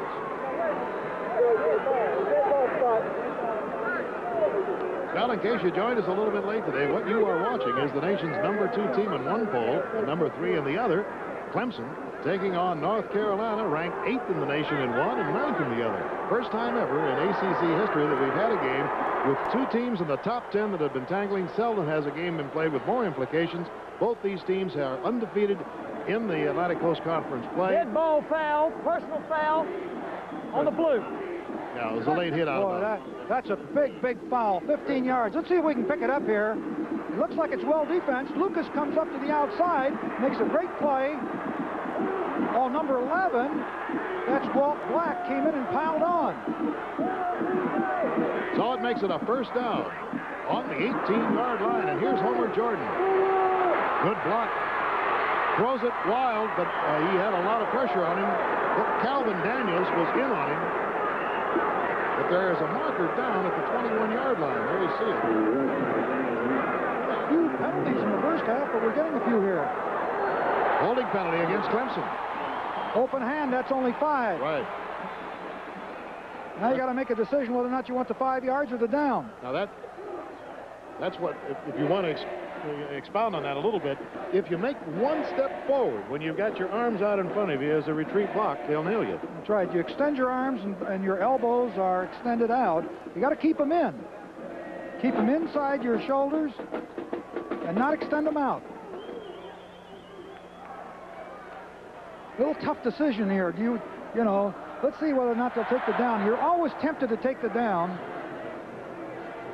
They're going to take the 5. Illegal use of hands on the white. So Robert Wood puts the ball back on the 27-yard line, and Clemson has it there with a first down and 20.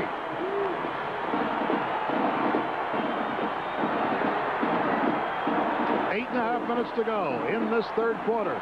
Clemson leading 7-5. Gilliard in motion. Jordan on the bootleg. Being chased. Out of bounds he goes. Mike Wilcher was right on his tracks. How about Andrew Jackson? Was that Andrew Jackson? No, that was Wilcher, 84, yeah. Thought it was 81 for a minute. Boy, what a job of running that was. Jordan is quick. Boy, that was a great play by Wilcher. Well, before this game got underway, I asked Era what he thought the most important weapon was, and he described literally that play, that bootleg bit of misdirection, and yet the speed and the quickness of the legs of Homer Jordan makes it work. But that time it was not particularly effective because of great defensive work by Wilcher. Here's Jordan. Well, he just runs right straight into Lee Schaffer, number 49. Okay, now a decision has to be made by Danny Ford whether or not he wants to bring the ball to the middle of the field on a play for the field goal attempt, or whether or not he'll go ahead for the touchdown by throwing football.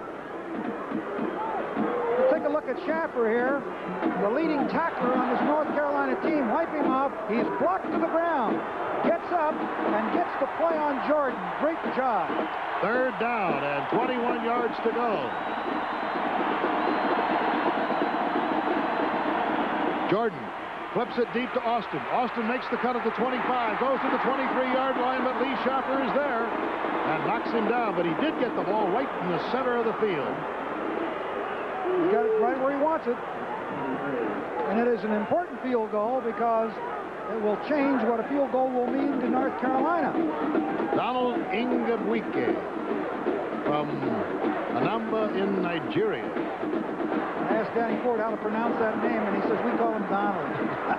That's what I'm going to call him. 39-yard attempt. Up against the wind. It's long enough. It is good.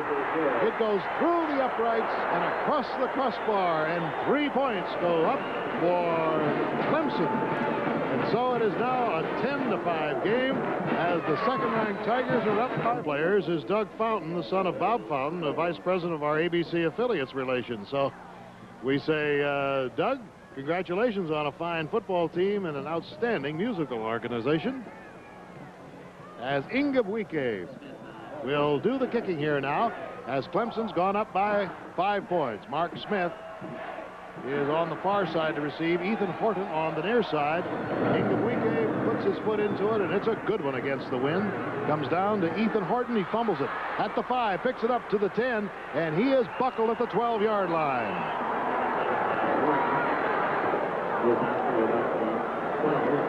So Carolina will not have excellent field position, taking over the football here with 6 minutes and 48 seconds to go in the third quarter. I started to summarize the importance of this game. What I neglected and couldn't do at that time was to say that I think we have more bowl representatives here today than in any other game in college football in the country. Look at the size of these guys, averaging 257 offensively. And 6'4" in height. Calvin Bryant is in the backfield. Quick handoff to Burris, the fullback, gets about 2 or 3 yards. William Perry, number 66. He's only 295, and he's a freshman. Yeah, Macon, South Carolina. They are really tall. Also, one of the things that Coach Crum was concerned about was the height of the defense of Clemson, their linemen. Bryant is 6'5", Devane and Perry 6'3" and 6'4", and Dan Benish is 6'6". Calvin Bryant came out there, and Tyrone Anthony, number 8, is in his place. 2nd and 8. Here's Stan Cabbage. His pass is blocked out of bounds. So that brings up a third down situation. We'll be back after this update on college football from New York. Out in the Meadowlands, number 1 ranked Pittsburgh has gone in front of Rutgers 7-3 on a touchdown pass in the second quarter from Marino to Wayne DiBartola. Earlier in pregame, we told you about Chuck Bushbeck, the East Carolina kicker who fights a daily battle against Hodgkin's disease. A field goal for Bushbeck today as East Carolina's on top. Back to Bill. Third down and 8. Stan Cabbage Oh, he got away from a man behind him and still on his feet. He slipped that one tackle, and he got it up to the 27-yard line. A 9-yard gain and a good play by Stan Cabbage, and I think he really needed it for his confidence. They really did. He needed it for his confidence, and North Carolina needed it to get out of this poor field position. He's a sprint out. Don't know whether it was a pre-called run or not. He's looking. No one's containing him. He cuts back to the inside right here. And this is a big first down. Otherwise, North Carolina would have had to punt into a stiff breeze from deep in their own territory. And that was William Perry, who had a shoelace on him but couldn't hold it. On the deep reverse, here comes Tyrone Anthony. Oh, what a play. Oh, it's Victor Harrison, excuse me. Number 9. What a play there by number 29. Hollis Hall. Hollis Hall. He was waiting right there for Victor Harrison on that split end around. It really was. A good job by the left cornerback staying at home. As you see here, Anthony trying to get the reverse, tries to put a move right there on number 29, Hollis Hall. No way. Calvin Bryant is back in the lineup for Anthony. So it'll be Calvin Bryant in the backfield with Burris. Only one man deep. Now Bryant will go deep behind the fullback. Second down and 10. Bryant spins away and gets it up to the 31. Boy, that's a stout defense, Bill, that Clemson defense. Well, if you just joined us and you're hearing the name Calvin Bryant, you say, hey, wait a second, that can't be right. He's out through the season. He had a cartilage surgery 4 weeks ago. Well, you're wrong. He's back in there, and, well, there was a good illustration right there. He was trapped and yet spun away. That leg is strong. Well, he's all right. He's healthy. Just endurance will be a factor. Third down and 7. Ball 31. Carolina is trailing 10-5. Here's Stan Cabbage. Flips it over the middle. He's got Richardson. First down. But number 71, Dan Benish, is out flat at the 23-yard line. One of the best defensive men in the Atlantic Coast Conference for Clemson. He's played a whale of a game up to this point. Certainly hope it isn't serious. There's the throw right there. A comeback by Richardson. An excellent execution on the part of Stan Cabbage. Here's another look at it. Richardson comes down the field again. Receivers, watch Richardson come back for the football. And Stan Cabbage puts it right there.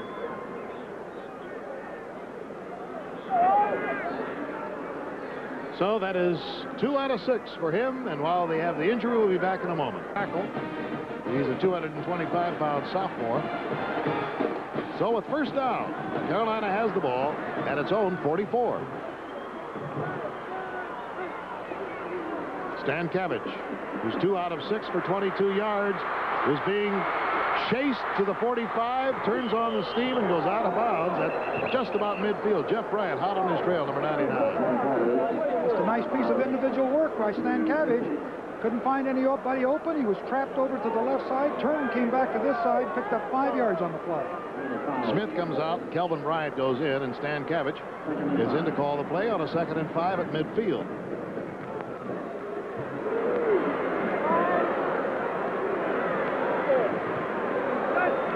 And 4 seconds to go, third quarter. On the draw, Calvin Bryant breaks out of one tackle, broke to the outside. If he kept going straight, I think he might have made it.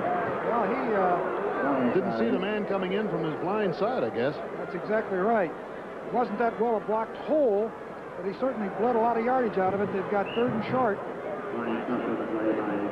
Carolina's made 4 out of 10 third down conversions in this game and is trailing 10-5. 3 minutes and 36 seconds to go in the third quarter.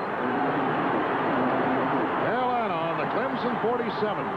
Hand off to Bryant. Stacked up. Balls forward to about the 45-yard line. It'll be extremely close for a first down. Close enough, and the referee in the white hat says we'll measure it. Boy, it is going to be close. Now what do you do if it's not a first down?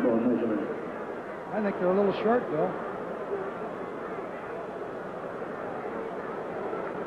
It may have slipped by kind of innocently, but the thing I think was important, the fact that Clemson decided to take the win in the 4th quarter rather than the 3rd quarter.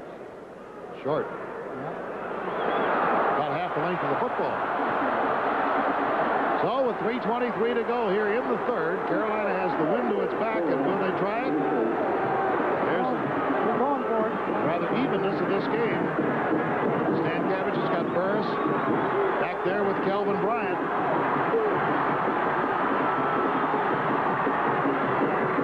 Bryant into the line. Boy, he was hit hard at the line of scrimmage. He's got it, Bill. Clemson doesn't think so. Oh, yeah, he's got it. I can see where the man's marking the ball. Bill Smith, number 84, threw the shoulder right into Bryant at the point of attack.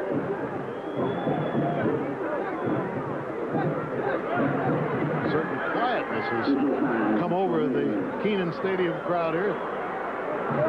Here it is. They're giving it to Bryant on this short yardage situation. They ganged up in there. Good defense, but you can see it almost gets to the white line.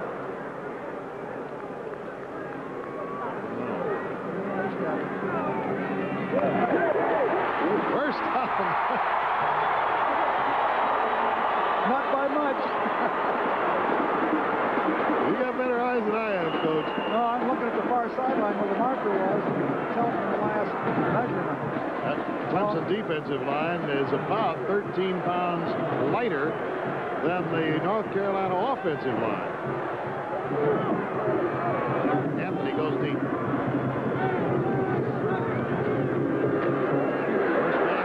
Burris, and Burris grinds it forward to the 34-yard line. There's a rather unheralded football player. This Alan Burris is a quick starter as a fullback. They seem to forget about him. They're looking for Bryant and Anthony, and Pop, they'll give that ball to Burris, and he just storms through there. He got good blocking on the hole. Just an inside straight handoff over the left side. Look at Burris. He trips. He's really mad at himself because he knew he could have gained a few more yards. Shelton and Sickles, two tight ends in.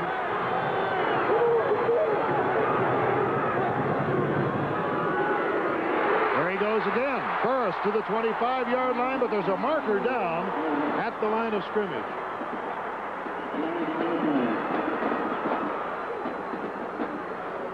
don't know whether the wide receiver on this side of the field for North Carolina was in motion before the snap, I think.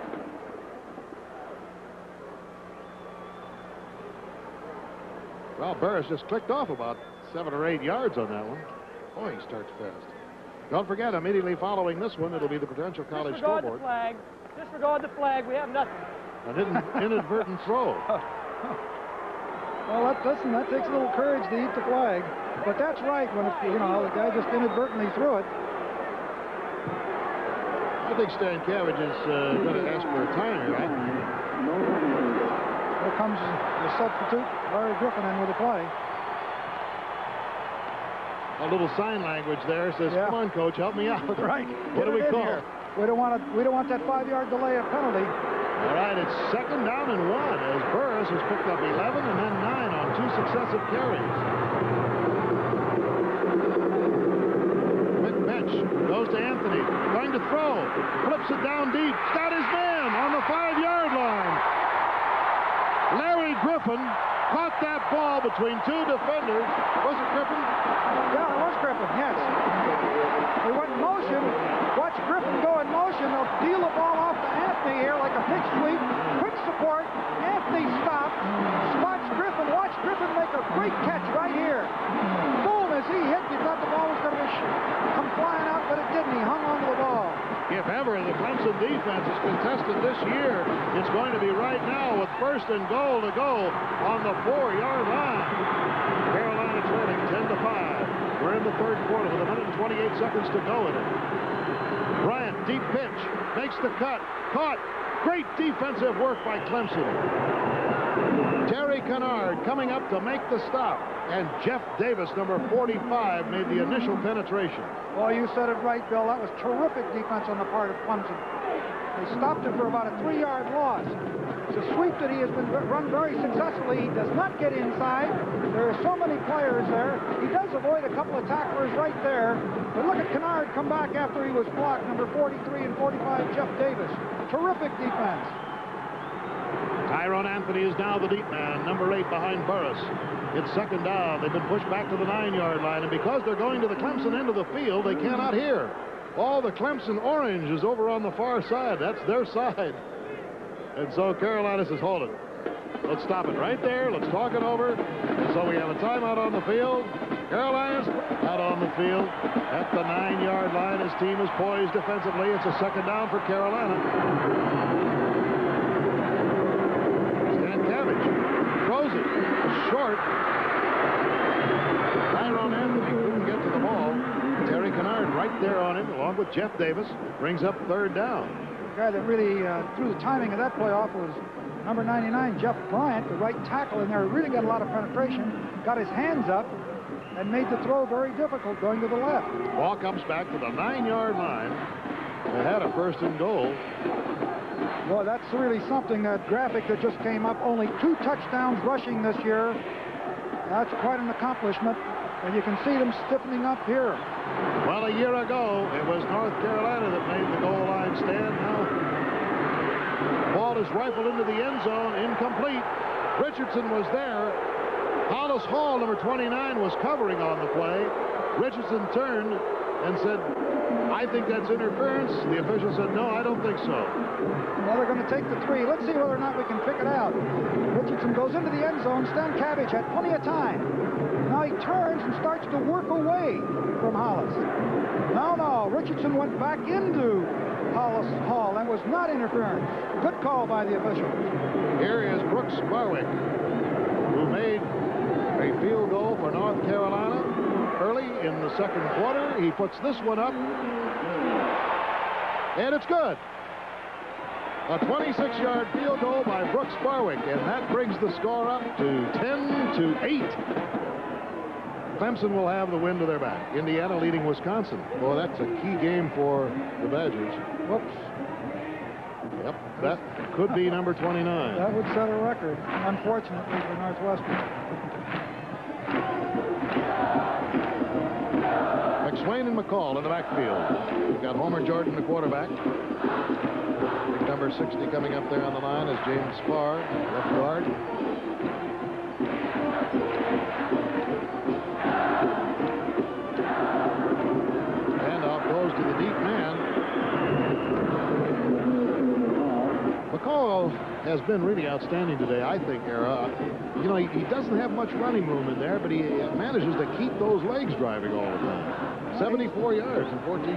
Bill, he's 6'3", 225, and he's average on almost 5 yards a crack. He's a good football player. He's had 4 touchdowns. Long gainer, though, has only been 24 yards. We're into the final 2 seconds of this quarter, and that's it. So that's the end of 3 quarters of play with 15 minutes to go. NCAA college football. Clemson versus North Carolina will continue after this. Will officially begin here on the campus at about 4 o'clock this afternoon. The annual blue-white game. The inter-squad game for the Tar Heels is going to be played. I guess there's about as much interest there as there is in football. They even televised the thing. Well, here's Clemson now with a second down to begin this 4th quarter. Second and about 3. McCall grinds up to the 30-yard line, and Steve Fortson, number 96, the nose guard, is there. Pittsburgh, number 1 in the nation, leading Rutgers at halftime at the Meadowlands, 14-3. And Mr. Parsegian, would you care to comment on these statistics? Well, as you can see, Clemson has a slight edge over North Carolina, but it's a very close game. The biggest difference is the possession, time possession. You can see that Clemson has had it almost 8 minutes more than North Carolina. First down for Clemson at the 31-yard line. The Tigers with the wind to their backs here in this 4th quarter. Deep pitch goes to Chuck McSwain. He's rolled to the ground at about the 35, 36-yard line by Darrell Nicholson, number 29. And Sammy Johnson, number 6. Incidentally, we'll be picking the outstanding players of today's game. And Chevrolet will be sending $1,000 to the general scholarship funds of each of these universities in the names of those players who are chosen to be the outstanding player for each squad. It's always tough to make those votes. McSwain, 8 carries, 31 yards. That's the 15th first down they just trucked up the punch. Second down and 6. McCall slammed to the ground at the 31-yard line. Sammy Johnson making the stop, along with Willie Harris, number 30. That's the first down, but I think he's hurt. Boy, McCall has really been outstanding today, and so is his replacement, Kevin Mack. I don't know, Era, if I've seen a team in the country that deploys 4 guys in a more even way. McCall and Mack seem to split the fullback role, and Austin and McSwain the tailback. Well, I'm sure Danny Ford has adopted some of the techniques that Bear Bryant did, has used so effectively at Alabama. A lot of substitutions, a lot of use of personnel. Coming up after this game in the Prudential College scoreboard, it'll be Florida against Georgia in Jacksonville. A national telecast that I think certainly has some great implications to it. 4th-ranked Georgia with the great Herschel Walker. And the fact that the Gators have been waiting an entire year to get back. They had the game won a year ago.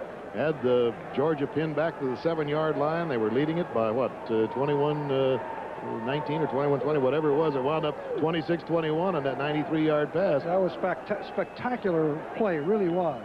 I recall that so well. Let's see if we can see what happened here to McCall. He's got the ball. It's good blocking by the lead back. Let's see. Right in the back. Took a pretty good shot there. So while they take this timeout for the injury, we also will take a timeout and remind you we have 13:43 to go on this one, and Clemson's had a hard shot right in the back as he was going down and has been helped to the sidelines. Although he did walk off, it's obvious that he is in pain in his back. Kevin Mack has replaced him in the backfield. The split backs now, Austin and Mack. Pass caught by Gilliard at the 48-yard line. Sammy Johnson right on his back. Good throw under pressure on the part of Jordan. We've got a lot of heat as you'll watch here. Watch the rushers come in. Jordan just sprinting out to his left. See a lot of blue shirts right there jumping up to distract him, but he still hit Gilliard. Gain of 8 on the play. So Clemson with the lead, moving the ball. 13:38 to go with a 2nd and 2.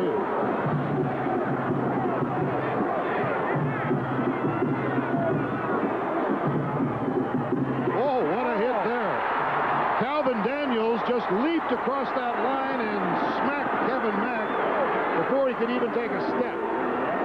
Boy, what a play on the part of Daniels. He's had quite an afternoon. Senior from Goldsboro, North Carolina. Watch him come into the screen from the left edge. Try to give the ball here to Mack, and he goes inside of the blocker and makes a super play for negative yardage. Oh, that was a big play. It was 2nd and 2. It's now 3rd and 8. Clemson 6 out of 13 on these 3rd down conversions, and there he is again. That was William Fuller, number 95, who plays next to Calvin Daniels. And look at the pom-poms being shaken here with a little gusto. Great series, great defensive series, where you see Fuller come right on through and gets to Jordan before he can challenge the corner. Big defensive series for North Carolina. At your back. Ooh, he barely got that one away. High kick comes down to Greg Poole. Bear catches it at the 23-yard line. So Carolina will have the football. 12 minutes, 31 seconds to go. And there you see it. It's been a hard-fought game, and Carolina trails. Here at Kenan Stadium in Chapel Hill, North Carolina, the final home game of the season for the Tar Heels. It's homecoming today, and they're trailing their bitter rival from Clemson, South Carolina by 2. 1st down and 10 on the 22-yard line. Pitch goes to Anthony. Following blocks, gets up to about the 27-yard line. It looks like old single-wing power football. Those guys pulling out ahead of the ball. That's right. Looked like he was going to get more yardage, but Clemson really moves well, wards off blocks well, and they're a really terrific defensive football team. There you see the ice being put on the back of McCall. He took a pretty hard shot right in the back in carrying the football. Calvin Bryant, now the deep man, in the eye. Handoff goes to Burris. Not very much on that one. Looked like it might have been bobbled.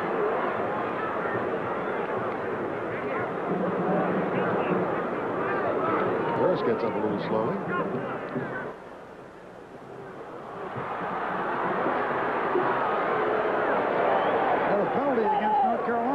I saw the marker, but I didn't see who threw it.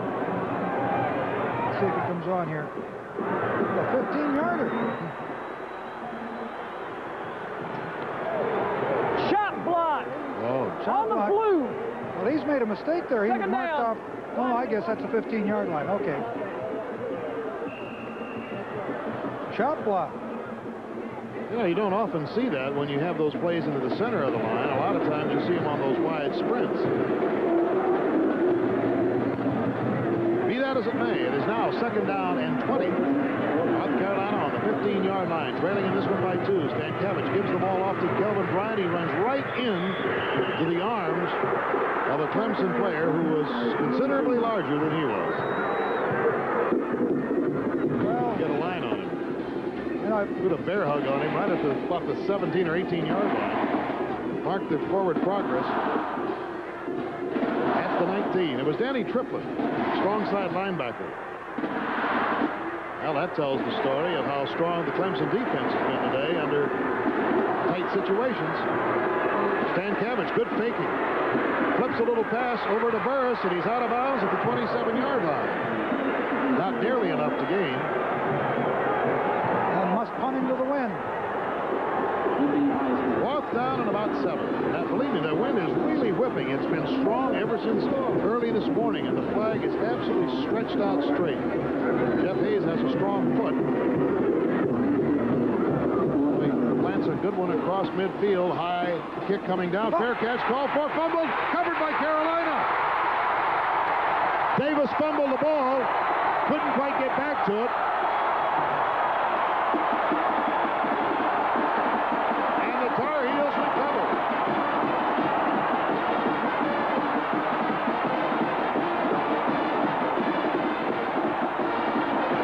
Looked like it might have been Sammy Johnson or Aaron Jackson, number 81. He was there. I think he was intimidated briefly there. Can't quite see who got the ball. 57, Dwight Parrish. Parrish. Got to give him room to catch the ball, but once he touches it, you know. Well, what happened is Billy Davis, as he came up, thought he was going to get bumped, and the ball was a little bit over his right shoulder, and he had to move back to field it. And of course, he fumbled the ball, and maybe the big break that North Carolina's been looking for. Here's an interesting picture. You saw Rod Elkins talking to Stankevich. Elkins, who was injured against South Carolina, came back and played in this game until he re-injured the ankle. Stankevich has gone in, and Elkins now has just given him a little bit of advice. So with first down, the ball is on the 37-yard line. Bryant gets his nose right on the 34 and then is shoved back. We have 10 minutes and 35 seconds to go. The ball will be on the 34-yard line of Clemson.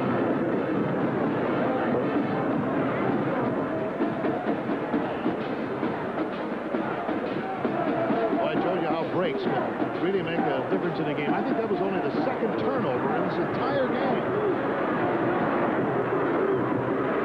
Bryant, well, again, he runs into a stone wall. Once he finds that opening, it closes so quickly. The reaction of the defense is fantastic. Jeff Davis and Ray Brown. It's like Johnston is hurt, I believe. Center? Brian Johnston. That's who it is. Number 51 is on his knees there. Young freshman had to start today, and the reason for that was the fact that the regular center, Steve McGrew, was injured. Yeah, and McGrew is a good one. Johnson's done a good job after getting off the little shaky start. Now, that means that Dave Drexler might have to move over to that center spot. Dave Drexler into the center spot, and then Clay Hassard has gone in to play left guard for Drexler. Here comes Carolina Blues up to the line with third down and 7, the 34. Stankevich is back. Gets the rush. Down he goes. And it is William Perry, number 66, all 295 pounds of him, who pounces on Stankevich. And the reason it's important, it throws them way out of chance for a field goal. All right, they'll have to punt it. Here, look at him. 66 is just a freshman. 6'3", 290, and can he move? That's his third sack. 28-yard total. And here is Jeff Hayes now, who will do the kicking on 4th down. Brilliant defensive work from Ellis Parker before he could kick it. Well, I'll tell you, that's the mark of a great football team. You take a tough break like that fumbled punt, and you give the ball to the other team on the 37-yard line. They've got momentum, and you just stack them up in there and force a fourth down punt. Now, you know, if they're not entitled to be number 2 or 3 or whatever in the country, I'll be surprised. That's right. Well, a statistic. The ball. Dead ball foul, illegal procedure on the blue. That moves them back another 5. We have 9 minutes and 23 seconds to go, so there's plenty of time. But the thing you don't want to do is to give a ball possession team like Clemson the ball again and give them that control. They had an 8-minute advantage at the end of 3 quarters. There's a high kick that goes over the top of the stadium, but it doesn't go very far downfield. Wind catches it, and it is out of bounds at the 33-yard line. That can't be more than about a 16-yard kick. Exactly what it is. And so Clemson will take over the football, leading in this one by 2 points. We have 9:06 to play. Well, that was an excellent defensive series for Clemson. And, of course, a very weak punt has taken a lot of pressure off Clemson. Scores coming up below as you see them. And I'll remind you once again that you will be seeing Florida and Georgia at 3:45 Eastern Time. Here our national telecast. 1st and 10. Former Georgia straight drop back. That's unusual for him, but he hits Tuttle.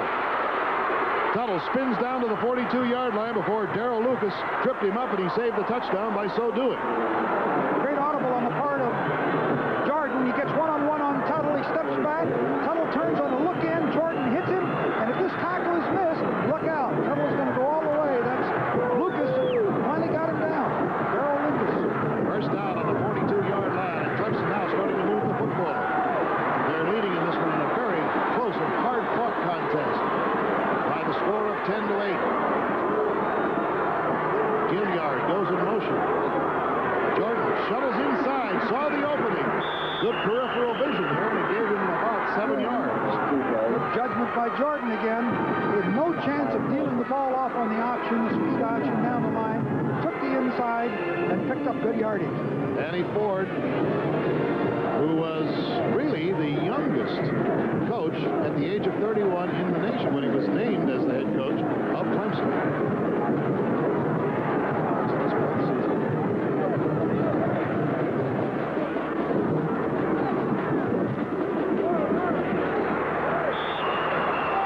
Well, there's nothing there as Fortson makes the stop on Kevin Mack. Oh, he just absolutely stopped him right in his tracks. He never had a chance. Fortson came across, hit him right down around the knees, and just stopped him cold. Brought up a 3rd down situation now. Absolutely. 3rd down in about 3. 7:39 is the clock in the right-hand corner of your screen. 6 out of 14 conversions for the Tigers today. They have the ball on the 35-yard line, but keep in mind they also have a very strong wind to their back, which is not apparent when you're just watching it at home, but it is apparent here when you see the flags. Austin is nailed. Boy, were they coming hard on that one. Woo! From the outside. Corner blitz.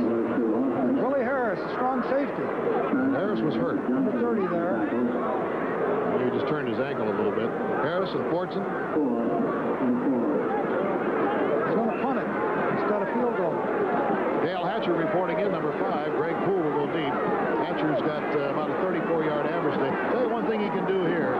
With the wind to his back, you know, he can just kind of make that little placement like he wants to. And the reason he's doing that, Bill, is because he does not want to give North Carolina the ball in the 35.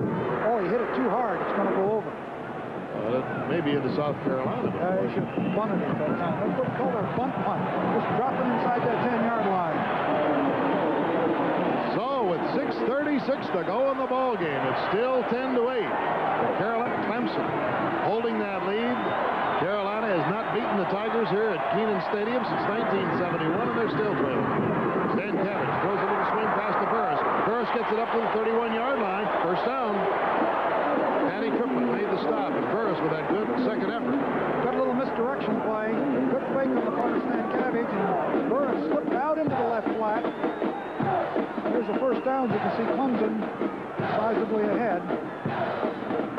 And we actually figured we'd have this kind of a game today when you match the team that's ranked second against the team that's ranked 8th. There's not that much difference in college football anymore. And there's William Perry saying, "Good evening, sir." I'd like to welcome you to Tigerland. Anthony really took a hit from him. I'll tell you, this Clemson defense on the inside particularly is very, very stout. Woo. Now 295, you know, against a back that weighs 203. You got 500-pound collision there. Second down and about 12. Stankiewicz back to pass. They hold him out. The ball was caught. Got it. Richardson gets it. I had to wait to see if he was out of bounds because he was right in front of the Carolina bench and couldn't see the sideline. Right, it looked like he was out of bounds, but they called it good. He comes down the sideline. Another bootleg pass is the only thing that they've really been successful with, is that bootleg. Here he turns out right here. Stankiewicz finally sees him, throws the ball almost too late. We cannot see the sideline, but obviously the official calls it good. You know, his brother Mark is a defensive end for Clemson. Yeah, that makes a real strife in the family, doesn't it? First and 10. And here's Anthony fighting his way to the 45-yard line. Richardson has 3 out of 438 yards today in receptions. And good look at Tyrone Anthony, a sophomore. Really, Bill, I think that with 5 minutes left to go in this game, I think this is a very critical drive for North Carolina. Because if they give it back to Clemson, Clemson's got such a strong line, they probably can bleed some time off that clock. Second down and 8, the ball to the 45-yard line. The score is 10-8. Clemson is leading Carolina. Stankiewicz flips it. He's got his man. It's Mark Smith. Mark Smith still on his feet at the 40-yard line, and he's down for another first down. Terry Kennard had to come up and belt him there at the 40 and keep him from going all the way. And you got to give right there, that man right there, Scott Stankiewicz. He was cool on the play, delivered the ball well to Smith, and then Smith ran it very well. They tried to pressure Stankiewicz. He had a blitz on, but he delivered the ball to his flanker back, right on target, and he ran it well. First down, just inside the 40. Stankiewicz is now 6 out of 12. He had a very shaky start. Had to be replaced by Rod Elkins, but he's come back strong here. Now, that was either a broken play or a slight bobble on the handoff. It was hard to tell. Bill, what happened? Clay Hazard, the left guard, tried to pull and ran right into Scott Stankiewicz before he could get away from the center. Now, again, you've got that coordination factor. Drexler, who is a guard, is playing center. The third guy in there because of injuries. Hazard is in the left guard for Drexler, and they had a problem there on the guard pulling. Boy, unemotional Dick Crum looking on. I guess my heart would be in my throat if I were the coach. 3:44 to go. His team's trailing by 2. Stankiewicz flips it again. Oh, it's just missed by Mark Smith. He hit him right on the numbers with it. Well, it still wouldn't have been a big gainer. I think at best maybe 3 or 4 yards, but still it's important. Right. Mark Smith comes in motion all the way across the line, then breaks out into the left flat. But you can see he should have had this ball, but it would have only been about a 3-yard gain. You can see 2 fine Clemson secondary men right there. Well, here's another big test for the Tigers, who've been tested and have withstood many of the tests today. It's third down and 12. The ball is on the 42-yard line. We have 3 minutes and 37 seconds to go, and Clemson's leading 10-8. Stankiewicz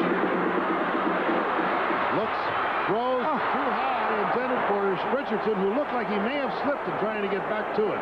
It brings up 4th down. It did. It looked like his feet came out from under him. He was open. And Stankiewicz had enough time. Watch this on the replay. Here's Richardson. I think the ball was thrown to his inside, and he tried to get back for it, but he couldn't. He gets into the seam beyond the linebackers in front of the deep secondary. There's the ball to his left. Look at his feet come out from under him. He might have gotten the ball had he not slipped. 4th down. They're way outside field goal range. And going for it. 4th and 12. There you can see the clock. 3.5 and counting. Clemson's coming. Smith here, turn motion. Here comes the backside man. Look out. The ball is flipped. It is incomplete. They had the backside blitz on. And so Clemson will take over the football. And look at the far side. All of the bright orange fans standing. Big play. Watch the pressure come from the backside. He looked from up here like he was going to get hit right in the back and the ball come out. He does get it away, almost intercepted. Good judgment here. He didn't really want to catch the ball because the ball comes back out to the 41. That was Andy Heaton, number 12, who put the heat on. And now Clemson takes over the football. 3 minutes and 24 seconds to go. They have the ball at their own 41-yard line, and they have the lead by the score of 10-8.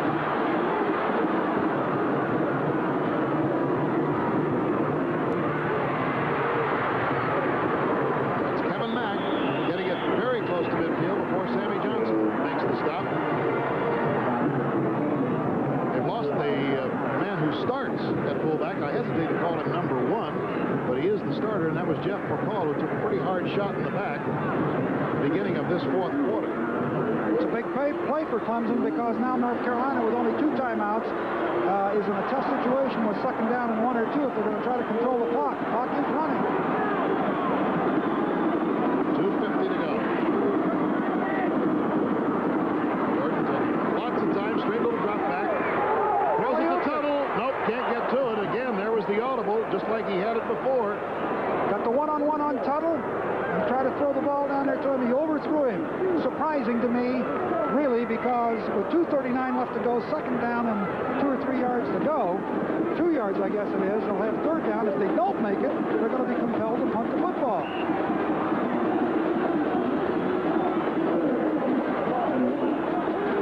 Third down for Clemson. A long yard. Guarantee you North Carolina's coming after him. Every gap. You're right. Didn't make it. I don't think he made it. Kevin Mack wedged it in there, but it's going to be short of the first down. I don't think they do. They send their punter in.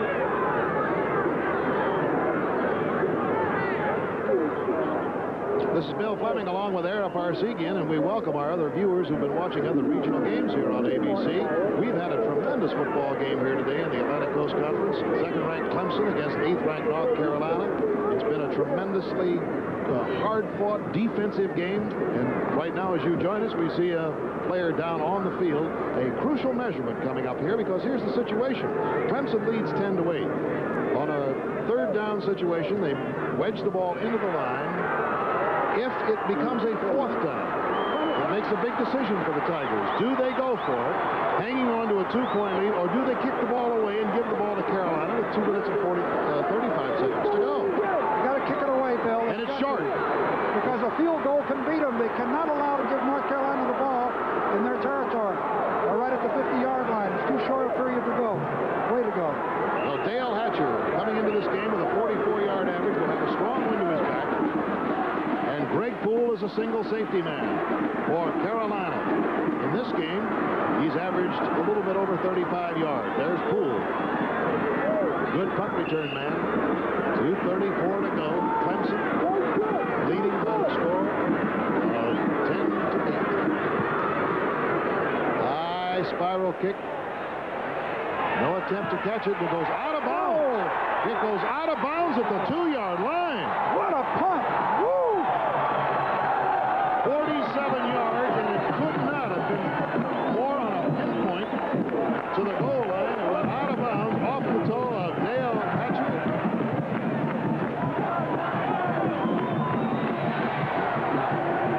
On the 2, Carolina will have to huddle in its end zone.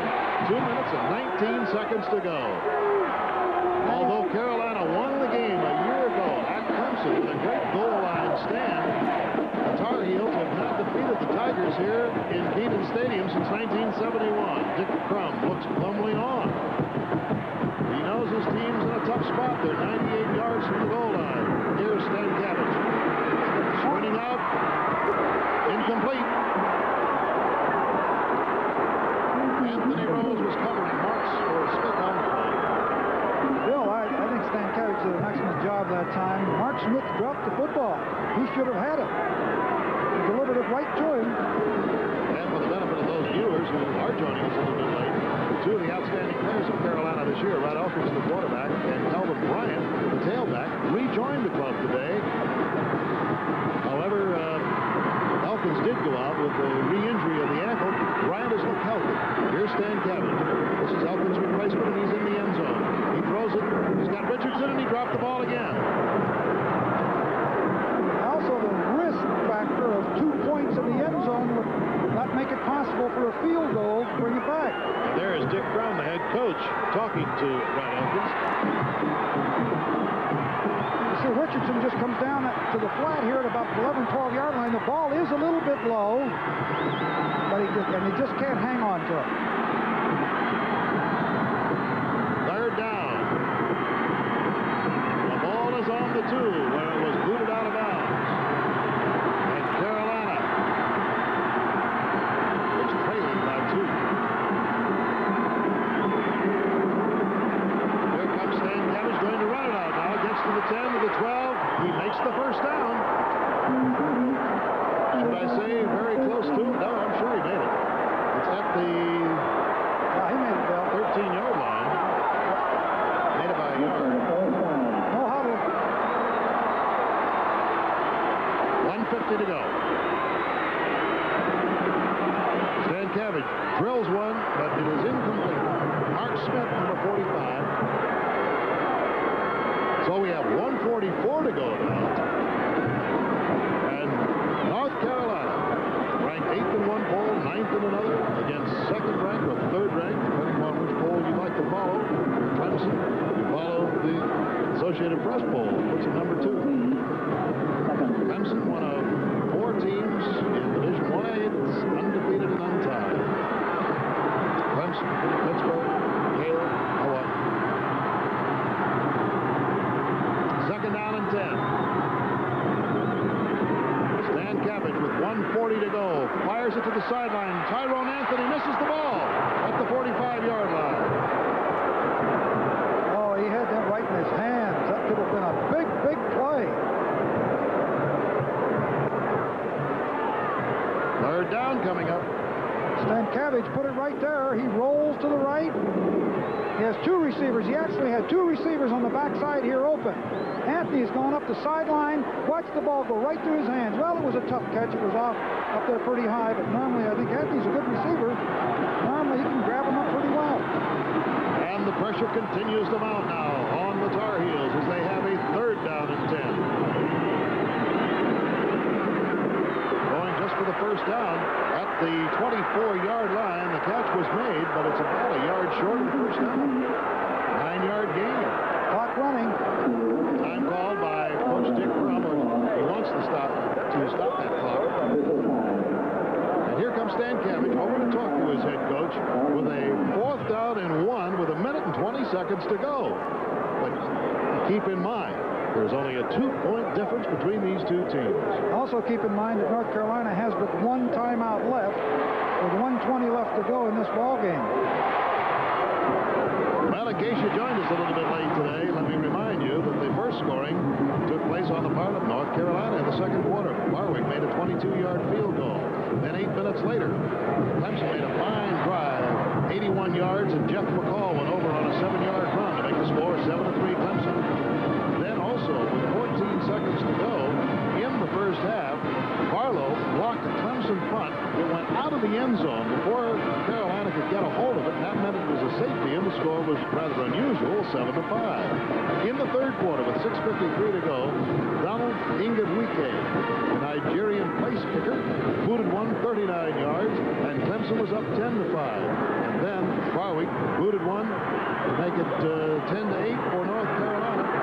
Here we are with a 4th down. Carolina gets the first down in a straight drive tackle play. No huddle play here. 1:16 to go. First down on the 26-yard line. Here's Stan Cabbage. Throws it short to Anthony. Goes to the 35. Goes out of bounds. Stops the clock. He would have been stopped with the first down at the 40-yard line. And he wisely chose to get it out, and Jeff Davis was right on his tail.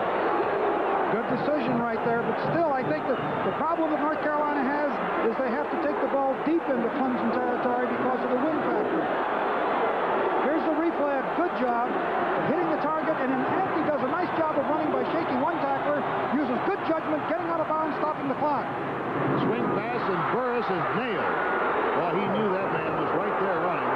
Now the question, was that a forward pass pass or was it backward? If it was a backward pass, of course, that's a free ball. That's right. I think it was. They've called it that way. This game... Well, it'll be interesting to see the replay, but I'll tell you, it was a brilliant, brilliant defensive play by the Clemson Tigers. Good reaction on their part. They smell the possibility that it might be a backward pass. And you can see the dejection of Coach Crum of North Carolina, the elation, obviously, of Danny Ford. Jeff Bryant, number 99, was the guy that got the ball, a senior from Atlanta. The heat was really put on there by Bill Smith, the defensive left end, who was right on first. That ball was not a forward pass. It was considered a lateral. It's a free ball that was covered by Clemson, and it looks like the Tigers have done it with 57 seconds to go. They're leading 10-8. All on it. Beat up the clock. One timeout left for North Carolina. There's not much they can do about it now. Well, we've got another great one in store for you. Georgia and Florida coming up. Georgia led, of course, by Heisman Trophy candidate Herschel Walker against the Florida team that can be very dangerous. That game coming up following the Prudential College scoreboard. Well, we've been privileged to watch one of the great classics in Atlantic Coast Conference football today between Clemson and the University of North Carolina Tar Heels. Well, as expected, it became a defensive struggle. You see there Coach Crum talking, it appears to be to 14 Stankiewicz. So it was. Youthful-looking young man who I think really played outstandingly. He had a little shaky start there to begin this game, but you can't blame it all on him because he was working with the new center. But he sure has been good. A couple of those balls that were thrown fairly well were dropped here in these closing past 2 minutes. Well, when this timeout is eaten up, we'll have 46 seconds to go, and you can bet that Clemson's just going to fall on that football again. They've got it just about where they want it right now. Danny Ford, you'd be extremely proud of this team.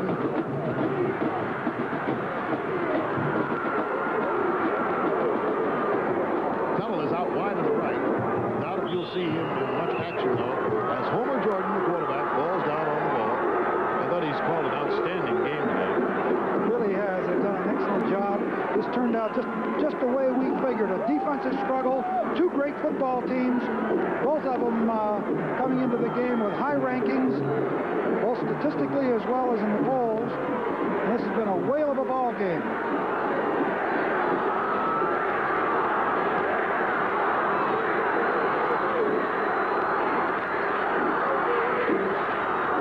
Now the clock is running. It's going to be a victory for Clemson Tigers. Well, they just stopped the clock now with 8 seconds, but it certainly is going to be one. They took a delay of the game. They let it run right down to the 5 seconds.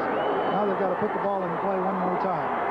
Well, we've decided that Jeff McCall was the outstanding player on the Clemson side of the field today, and Calvin Daniels, the outside linebacker for the North Carolina Tar Heels. And to their respective institutions, courtesy Chevrolet, goes $1,000 to the General Scholarship Fund. Gentlemen, congratulations. A game well played. And that'll just about do it, as Clemson will take a very hard-earned but highly prized victory back to Clemson, South Carolina. So Danny Ford will seek out Dick Crum as Clemson held on to stave off a Carolina rally, and we'll be back.